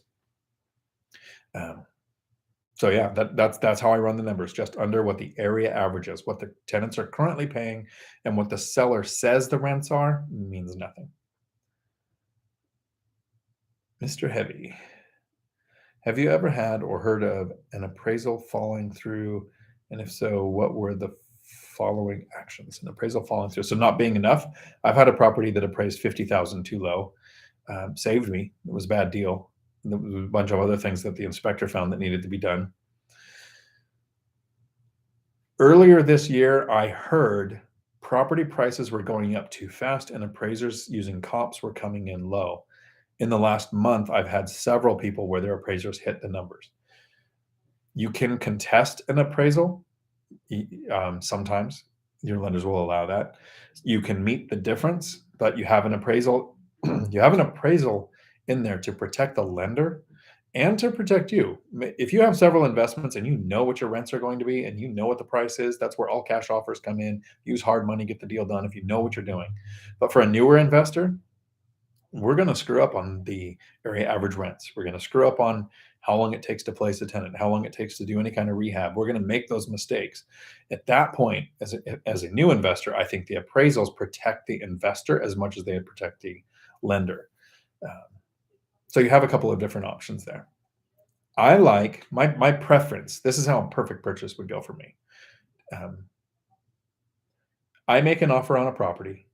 My offer gets me the yield I'm looking for. So if everything happened at that price, I would make at least 10% or better cash on cash return. I get the inspection report, and this has worked every time so far. I look at the inspection report because the inspector is covering their own butt. They're making sure that they point out anything that could be wrong with this property, and they use professional verbiage to make it sound scary. I take that inspection report. So I just helped my friend with the duplex. There's maybe $2,000 worth of stuff that needs done that there's like actual problems. I take key lines out of that inspection report and I send it to the selling agent and I say, share this with the seller because I estimate there's about $10,000 worth of work that we're going to need to do here. And I want to either have the seller fix all of these items or take $10,000 off the price. I expected the seller to come back at $5,000 off.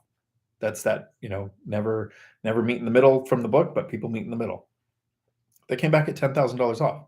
My friend's duplex got a $10,000 price reduction because she had an inspection report, which had a couple $1,000s worth of stuff that it pointed out, but it's a strong negotiating tool with the seller.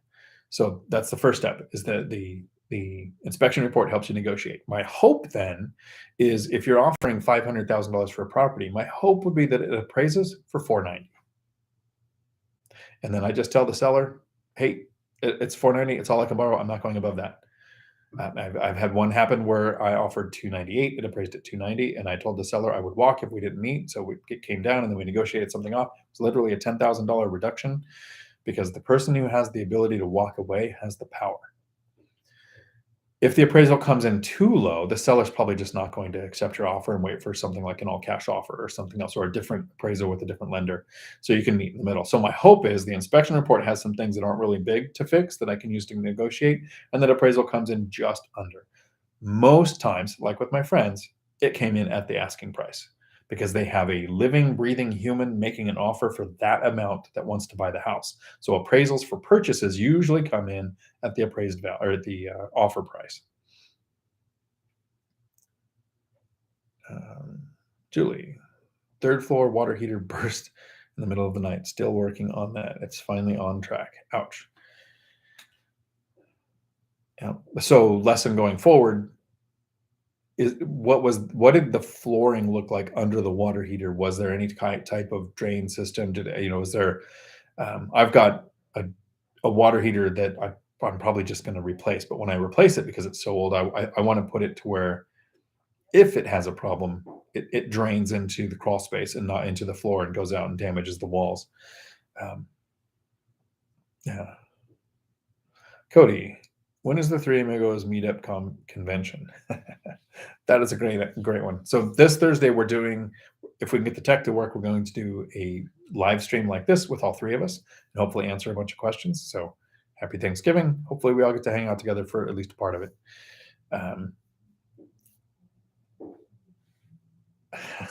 Trying to think of the tactful way to say this. I like Michael Zuber and I would love to go and say hi. But I left California for a reason. And I even told my mom, if you want me at your funeral, you're going to have to come to Washington and die because I hate California that much. So I don't know that we would have a convention in California. And then Matt is in Boston. So I'm in Washington, Boston, California. We're pretty spread out, which gives us good, unique perspectives on the real estate market. But getting us all together, it's going to be fun. Actually, on my trip across the country, I planned on stopping in and seeing Matt. We were going to go to an axe throwing place, but he had some family issues pop up, so we weren't able to make it. But we will in the future. In the Facebook group today, I shared the video where Michael Zuber and me met. It was I was interviewed on his channel I didn't have a YouTube channel yet. I was really just in the BiggerPockets forums and BiggerPockets Facebook groups trying to help answer questions, and Mike had me on to kind of share my story. And what's really cool, if you get a chance to watch that video, is I was listening to it. I re-listened to it myself, watching me talk about my strategies and watching me talking about my investing and my journey from where I started to where I'm at. The consistency of I haven't had to change what I'm saying at all from that first interview until now. This is the criteria I use. This is the return I'm looking for. Here's how I work with tenants on rent increases. It's like everything's been the same because it's simple. If I had a really complex system and then the market shifted, I'd have to shift my system to it. But my system is just so basic. Like some people get insulted. I like to think of myself as a basic investor. This works. I've got my pads in place, like estimating rents low, so that when I make a mistake, I'm not losing money. I'm just not making as much as I could have. So If you're in our Facebook group, check out the post with the link to the video of me on Mike's channel for the first time. Chester, what you've described about the hockey stick graph is how compound interest works. It is, it's multiple compounding things that impact at the same time. So you have cash flow as you add units, that starts to grow because you add more units later because your cash flow adds up to invest more. But your principal pay down becomes more because you have more mortgages. Your appreciation becomes larger because you're controlling a larger asset because you're using more leverage with each loan. So it's several hockey sticks kind of meeting together at the same time, and all of that compounding together, which I wasn't planning on because appreciation and principal pay down happen, but you can't count on them. In 2008, both of those disappeared for some people. They owed more than what their property was worth. So the principal pay down they'd experienced and the appreciation they'd experienced disappeared. But when it happens and we don't have a market crash or a correction and your appreciation just keeps happening because it's now in the past, you're not counting on it going forward, it's a lot more impactful than I was expecting.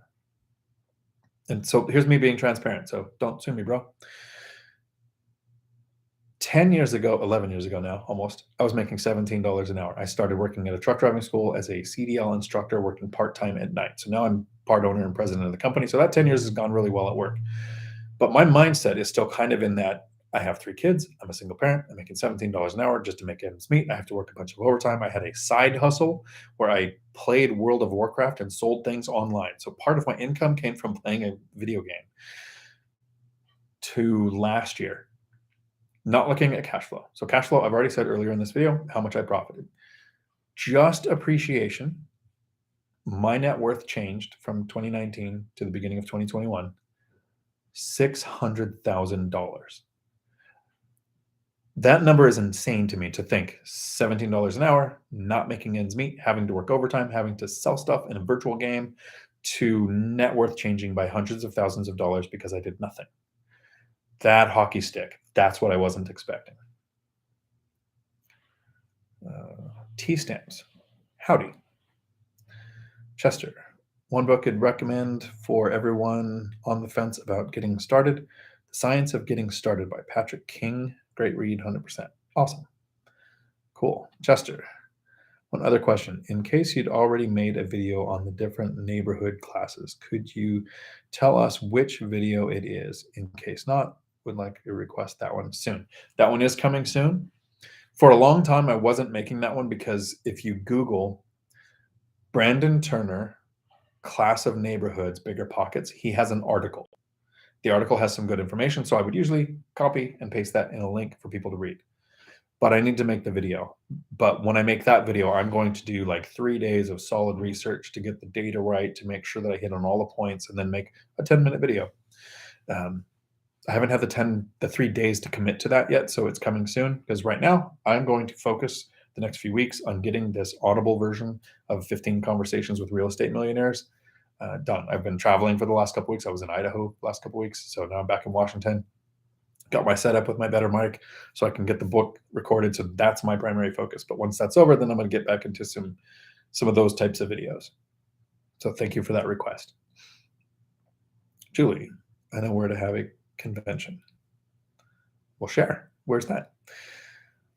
Patty, I renew the contract to my renter, but I failed to increase the rent. The contract will not expire till June 2022. What can I do to raise the rent? The house was completely renovated, no issues at all. You are bound by an existing lease. You can ask the tenant to make a revision, but you cannot force the tenant. I would use my binder method. I have never done this. I've done it on lease renewals or when I've acquired a property where they were on month to month.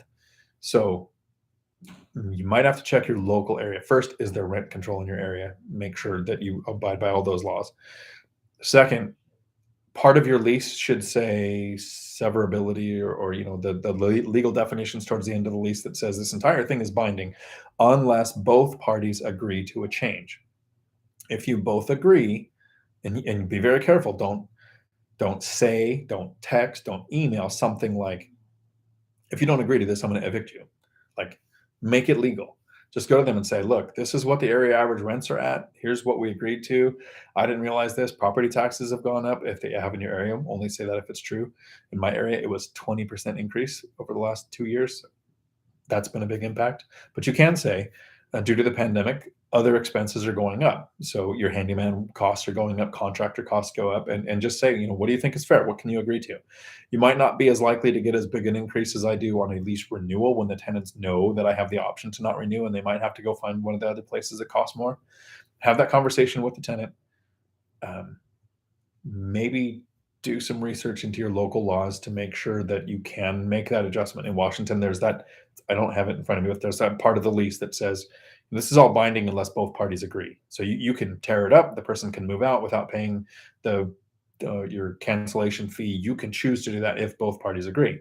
So a rent increase, as long as both parties agreed and you had that in your lease, that changes can be made if both parties agree, then I would look into that. And this is where I explain that I'm not giving legal advice. And my attorney says, this is for entertainment value only, to steal a quote from Mindy Jensen.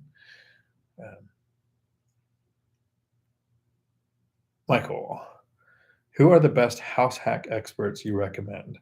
I've watched the house hack module in one at a time, but don't follow anyone that does it. Thanks. So both Matt, the lumberjack landlord, and me house hack. On my channel, I have a couple of videos. House hacking, can you live for free? And house hacking with kids. I have my email in this a couple times. I'm going to put it in there again. So if you have specific questions, reach out to me. There are several versions of house hacking. Reducing or eliminating your housing costs, using owner-occupied loans to do better or lower down payments, better interest rate. The differences between single-family house hacking, where you rent out rooms, or like Jeremy does, where you live in a property and don't share any space, but after you move out, you turn it into a rental, or small multifamily, where you buy 4 units or less, so you use residential lending. Like, I can go through all of the different options for house hacking. I would say that Matt, the lumberjack landlord, and me are the best experts I've seen on house hacking on the internet. So there might be somebody that has more entertaining videos, but I don't think there's anybody out there that has better information on how this works. Happy to help if we can. Marco. Howdy. Must be Tuesday. Thanks. No, thank you for hanging out. I appreciate it. The biggest fear is doing a live stream like this is that I come on and nobody shows up, and I'm like, okay, cool. So it's Tuesday. I'm going to go have a steak. That would suck. So I'm glad that you guys take the time to come and ask these questions. And I don't know everything. I am still learning just like you guys are, but I want to share what I've figured out so far. So Chester, from seeing the 3 Amigos Housing Affordability Index video, I did a search from your market, but I am getting some random results. Curious whether you've looked up for your market. I haven't. I want to say this in the nicest way possible. Mike is very cerebral. He's just smarter than me. He's more educated than me. He has more experience. So when it comes to the housing index, housing affordability index, I can't even say these words. They're too big for me. He adjusts his strategy based on selling single family to buy multifamily, when to get out of multifamily. Like, he uses it for this equation that I can't even follow. Like, it's that good. I invested in an asset class that produced cash flow to make work optional. Like, I'm not even in kindergarten yet when it comes to comparing how me and Mike think, right? So I haven't looked up the housing affordability index in my area because my goal was make work optional. Kind of like the peer pressure of Matt and Mike saying, you have a paid off property right now. There's the best terms for fixed debt. The deals might show up next year. I'm doing that because I know they're smarter than me. I know they have more experience than me, and I get that. There's times when you're in a mentor-mentee type relationship that you have to sit back as the brand new person thinking, I've only been doing this for 10 years. My income annually is probably what theirs is monthly, if I'm lucky. So I need to listen to them.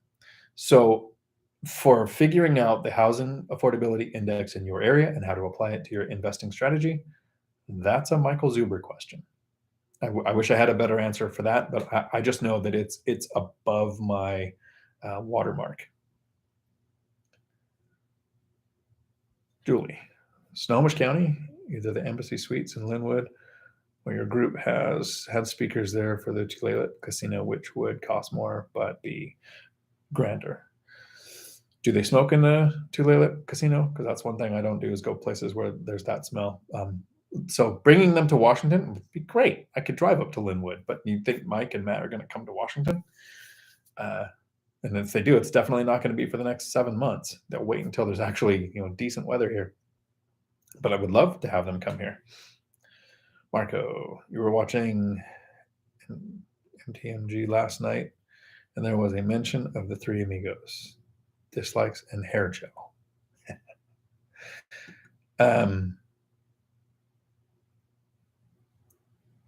Interesting. I don't think any of the three of us use hair gel. I would think Matt probably uses beard gel, and I haven't had my beard for a couple of years now. There are a lot of references to the Three Amigos. That's why the Facebook group is the Three Amigos of Phi, to make sure people can find us. That was pretty great. Larry, if you had to restart real estate outside of Washington because you wanted to move your W-2 job or whatever, which state would you want to invest in? Why there? I assume first deal is house hack. First deal is definitely house hack. I've looked at house hacking in Arizona because we were adding a campus there. Ended up not doing it. Could find rentals, couldn't find a place to put a campus. So we have found a campus in Twin Falls, Idaho. We have opened up another truck driving campus there. I am in negotiations right now with a seller who has 6 duplexes that I might do owner financing on there. That'll probably take a year to negotiate, so that's not something I'm thinking it's going to happen overnight. So I'm going to look at small multifamily in Idaho. The first one will be a house hack, probably a 4-plex, so that I can live in Washington and Idaho and share those. This is not a political channel, so nothing that I'm about to say is one side or the other on the fence of politics. Our company moved out of Arizona because of the way the presidential vote went. And so now the other owners of the company live in Florida. I would look at Florida. I'm looking at Idaho. I like tenant-friendly states. For instance, I live in Washington State. I would not own a property in King County if somebody gave it to me. So I invest in Pierce and Thurston County, and even that's becoming challenging to invest as an investor. So here's a small example. In Pierce County, I can give 60-day notice to raise the rent. If the tenants don't like it, they can move out. I can give 20-day notice to not renew a lease for a tenant to move out if they're month to month or if they're coming up to the end of their annual lease. That's my county that I'm in right now. In Seattle, so it hasn't hit all of King County yet, but in Seattle, the owner of a property, and it is illegal, like literally the revised code of Washington says it is illegal for rent control to exist in Washington state. So they can't put in a law that has rent control. So in the city of Seattle, they put in a rule. This is not rent control, but if an owner increases rent 10% or more, you have to give 6 months notice. And if the tenant doesn't want to stay, the owner has to pay to move the tenant. So look at the landlord-friendly laws and the tenant-friendly laws. I would pick the states that are more tenant-friendly if I had to move somewhere. I wouldn't own in all of California if somebody gave it to me, or Oregon. Coming up on the edge of not wanting to own in Washington. And so most landlords will say something like what I just did. They want to invest where it's landlord-friendly, not tenant-friendly. Equals fine. Make it fine. Make an eviction have to be because of an actual event or whatever, but not so far tenant-friendly that landlords lose their properties because they can't keep up with rent increases and the cost of materials. Grant Cardone was on BiggerPockets twice. And in one of his episodes, I forget whether it was episode 250 or the other one that he was in, he actually had a good reason to invest in tenant-friendly states. In blue states that are more tenant-friendly, it's harder to build. Permits are harder, restrictions are stronger, so it's harder to build. And when you can't build, you reduce the supply, or you reduce the supply and the demand stays the same or grows. So there's more appreciation in blue states. That's why in Seattle we saw 30% appreciation. In San Diego we saw 30% appreciation. The rest of Washington saw 16 to 24%. So there are reasons why some people invest there. I invest for cash flow, not for appreciation. So I'm looking at places where I know I would cash flow. Hopefully that was apolitical enough. Marco, true. Zuber is in another intellectual level. Yes, that's why. And they say, you become the average of the 5 people you spend the most time with. I watch all of his content as much as I could take in. The more time that you listen to people like that talk, the more you start to think that way. On some level, I hope that's why people are watching this channel. I made work optional. I developed a 6-figure side hustle in real estate. I think the more we hang out like this, the more you will be that way. Powell, howdy. Marco, serious question though. I know you just did a refinance recently. Can you tell us of some of the fees that is involved when you refi your home? Lender's going to usually want an appraisal. Doesn't always have to happen, but they will want an appraisal. The refinance fees will be a percentage of the refinance. I think it was about somewhere, I did 2, and they were between $4,000 and $6,000 of expenses that were rolled into the loan. So that added to the amount that I was borrowing, and it resets. So if I was 2 years into the mortgage, I have 28 years left. When you do a refinance, it starts the 30 years over. So you're adding 2 years of payments on to the end. So there are some expenses to it.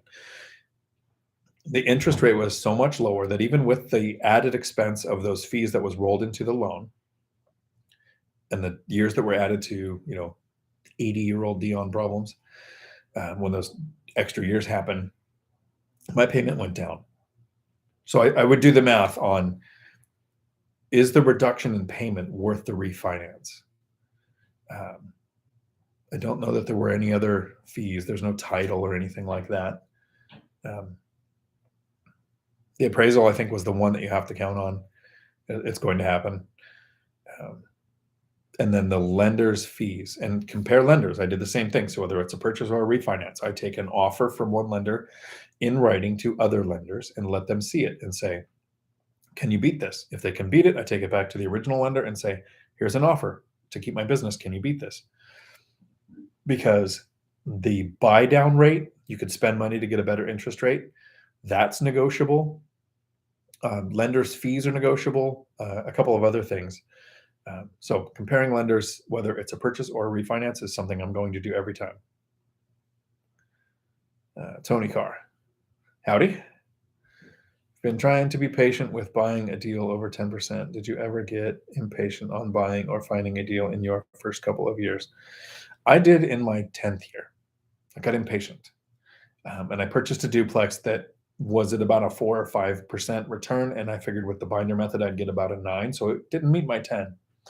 The binder strategy went better with both tenants, and it's getting above a 10 now. So that's luck.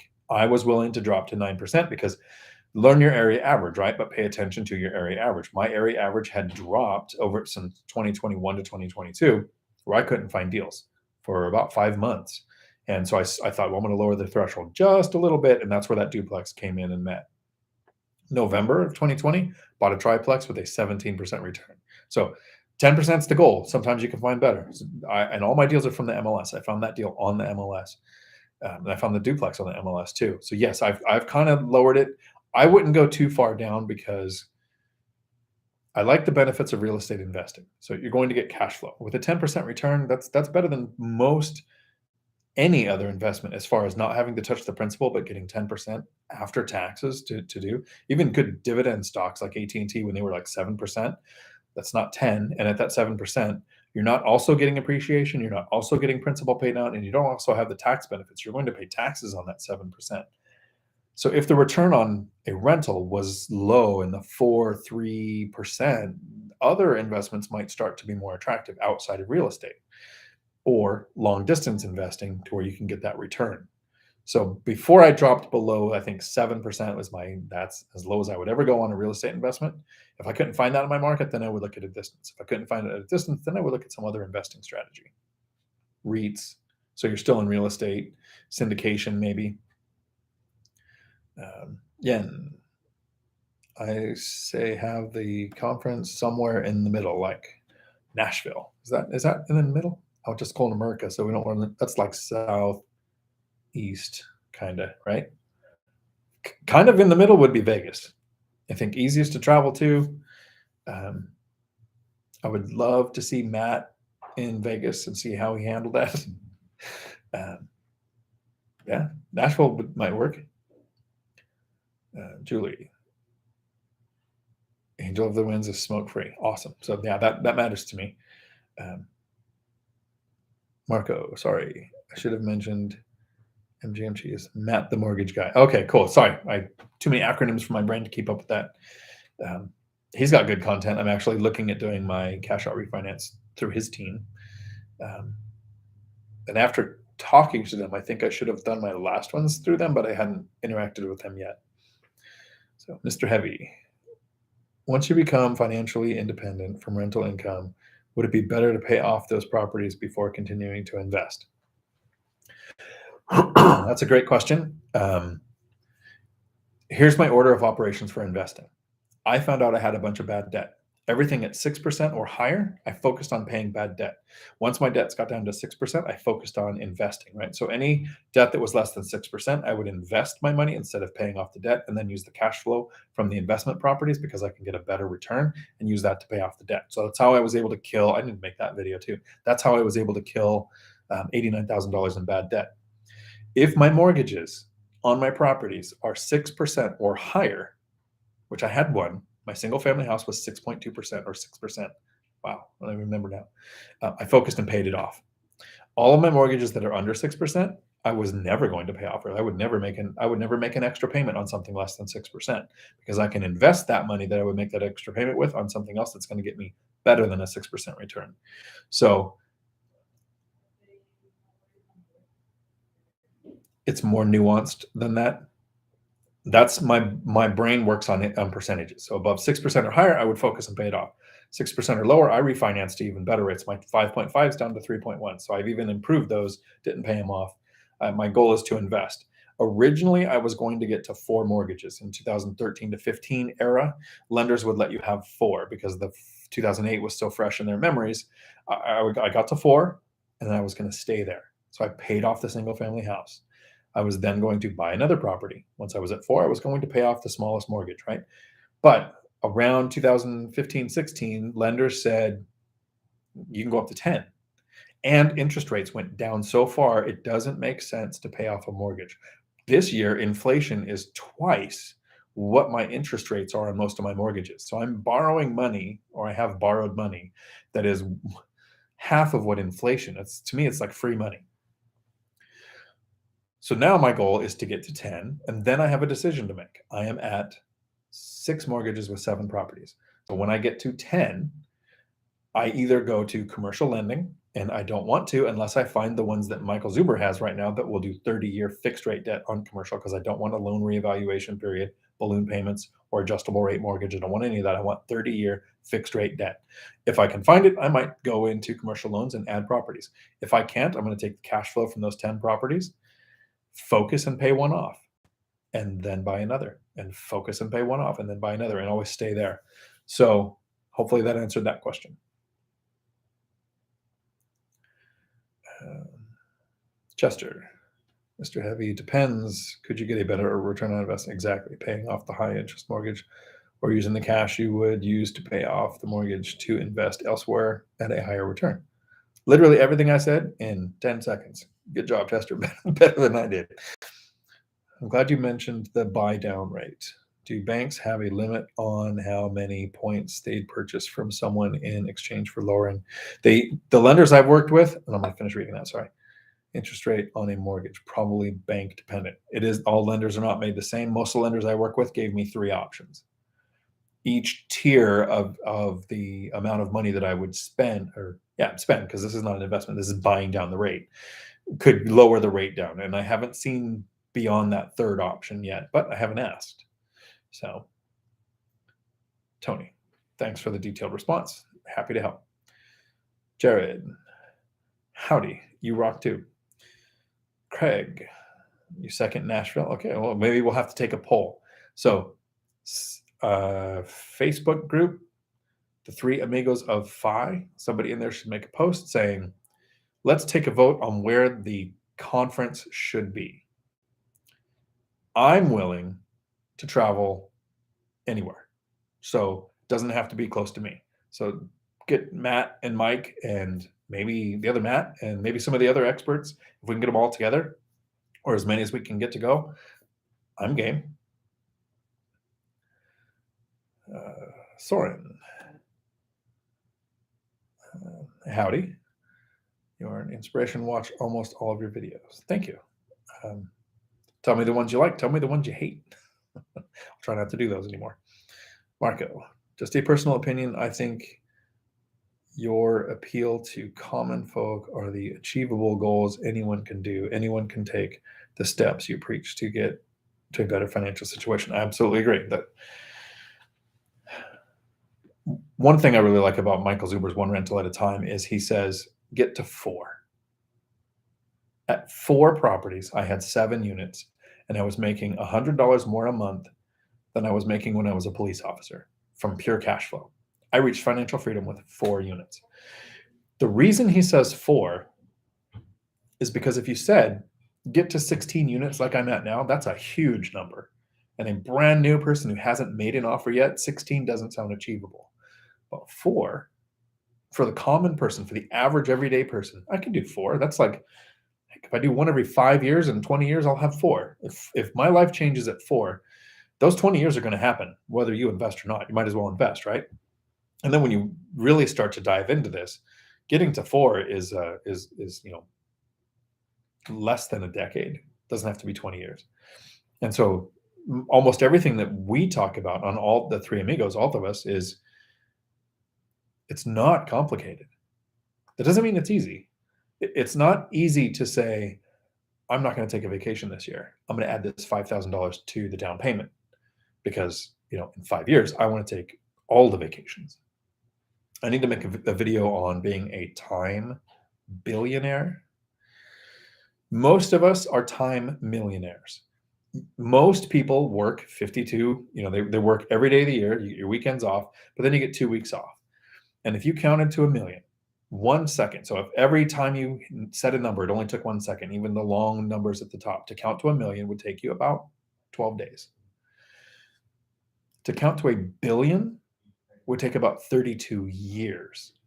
So we're all time millionaires. We could take that 2 weeks off a year. Most of us have vacation. But if you want 30 years where you don't have to work, that means you need to retire before 65, because at 65, not all of us have 30 years left.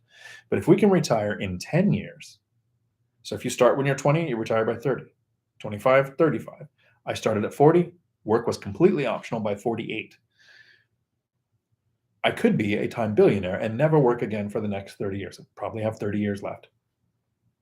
So I'm thinking about making a video that explains that concept, how we can all become time billionaires. Don't have it worked out yet. Yen, if I could get to 4, I am set. It could take care of your needs. 4 is, it's kind of like the magic number, and I didn't even have them paid off. When I got to 4 and then 1 was paid off, that's when I was completely set, where I never had to work again. And I was house hacking.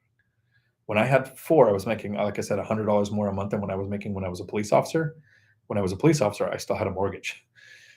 So, Chester, Marco Polo, I'd add that everyone should watch all of Dion, Michael Zuber, and Matt the Lumberjack Landlord as a foundation. Their varied perspectives are valuable for everyone starting out. I absolutely think so. Mike, hey, I'm definitely coming to Brazil. Not today, but when I do, I'd ask you to show me around. My brother and I are looking for the next place. We did a month in Colombia, and I thought I spoke Spanish. Until I got to Colombia, I realized no hablo español, not at all. And then we did a month in Thailand, and this year we did a month all over the U.S. Next year we're taking 3 months, and we're either Brazil, Prague, somewhere. Haven't got it all worked out yet. Counting to 1 trillion actually takes 32,000 years. So if you counted backwards from 1 trillion, you were before the pyramids. So that's our brains don't really understand million to billion to trillion. So when we talk about $1 trillion in debt, it's not like it goes million, billion, trillion. I mean, it's million, billion, trillion. Yeah. So I don't know that we can make time trillionaires, but billionaires, that's a possibility. Howdy, Matt. We usually just talk about how handsome Dion is on our segment breaks. Seriously, though, he's honestly an amazing teacher with a great perspective. And I will send the $5 for saying that, Matt. Thank you. Chester, 32,000. Yes, exactly. Pavel, just joined the Three Amigos, a FI group. Thanks. Awesome. Welcome. Chester, and speaking of the lumberjack landlord, here he is. That's like the speak of the devil. It's what, 9 o'clock there for you? Oh, I put in your first offer yesterday. Now what's next? Okay. So you have a choice to make once you have an offer submitted. Depending on the real estate agent that you're working with, sometimes they're only going to want you to have one offer in at a time. In case it's accepted, you don't have to pull another offer. I usually make multiple offers because here's the math. I look at 100 deals to find 20 that are worth making offers on. Out of those 20, when I'm lucky, I get one accepted.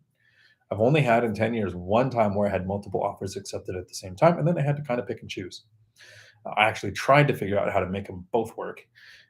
Couldn't do it because to get the down payment out of the house, taking out a home equity line of credit or a cash out refinance took too much time to get the deal done, which is why Matt and Mike were able to talk me into doing a cash out refinance on my paid off house now, because I want the funds available for when the options pop up, because it's not like you can find a house and then go tap equity.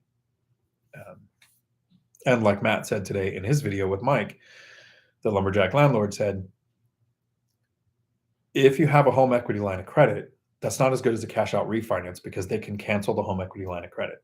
They can just say, some event happened that is actually going to make deals pop up for you. That home equity line of credit is now not an option.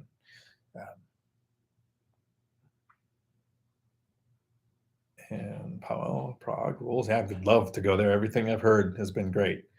I have to figure out the language that's spoken there. I'll take about 6 months to learn the language. Every time I travel somewhere, I've learned Russian. I've tried to learn Mandarin, didn't pull it off. Learned Thai. Brushed up on Spanish and failed at learning that. So I'd have to learn what they speak in Prague. Wow. Okay, I got that. I botched the zeros twice. Thanks. Nice. Paul, well done. Awesome. Lumberjack. Yes, 9 p.m. All kids in bed and doing landlord paperwork. Awesome. Cool. Let me know when you do. I speak the lingo and know it well. Cool. Good. It would be great to know somebody who lived in the area and, can say stuff like, don't go over there. Tell us where to go. Okay. So the purpose of this live stream, the start of it was to talk about the new Facebook group. At the beginning of this video, if you watch it again, I shared what my business looks like when it's put into this book. This is like a person's vision board. So if you want to break down on that, it's at the beginning of this video if you weren't there for that. I'm going to give it just a few more minutes to see if there's some more questions for tonight. I'm starting them at 4 p.m. Pacific to try to give the East Coast a chance, but I think that might make it hard for the West Coast because most of us are working until 4 or 5. So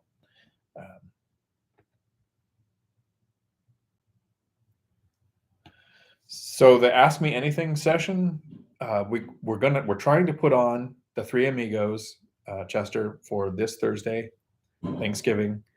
So that tells everybody in Futureland when this video came out, where Matt's working on the tech to get all three of us into the same thing. So it'll be an Ask Me Anything. And I'm completely transparent, and I will say I will overshare anything. At least Matt and Mike have the mental wherewithal to keep some things to themselves because people get angry when they hear big numbers. People can sue, whatever the reasons are. Kind of like how Mike doesn't talk about the LLC answer, but I'll give this is my thoughts on an LLC. Yeah. So, and Ask Me Anything, I think I will be less cautious in that than Matt and Mike would, but I'm open to it. Okay. I think we got through all the questions. Nice. What platform will the Thanksgiving live be on this channel or a different one? So that is a lumberjack landlord question. So Matt, if you're still here, if you could type out what platform. The goal is to get it on YouTube, but it takes third party to get more than one presenter in from a different area on here. Kind of like right now, I would love to share my screen. Can't do it during the live session. Like, why can Zoom do something that YouTube, owned by Google, owned by Alphabet, can't figure out how to make it just an option? A little bit frustrating. Thanks, Julie. You have a good night too. So I'm thinking it's going to be here if we can't figure it out on YouTube. So the goal is YouTube. If we can't, I think maybe we'll do a live session in the Facebook group, Three Amigos group, because the Michael Zuber group you have to be a member of, and the Three Amigos of Fi is open to anybody. So the goal is to start on YouTube. Don't have a time picked yet. We're probably going to coordinate on that tomorrow, because actually I was waiting for Matt and Mike to say that in their videos today. Never came up. Okay, cool. So yeah, we'll try. So Matt, we're going to try see if it works tomorrow. I'm game. Whatever time works for you guys, I'll clear it so we can try to see if we can get it to work. I can't thank everybody enough for hanging out. I appreciate the questions. Hopefully this information helped somebody, maybe two somebodies.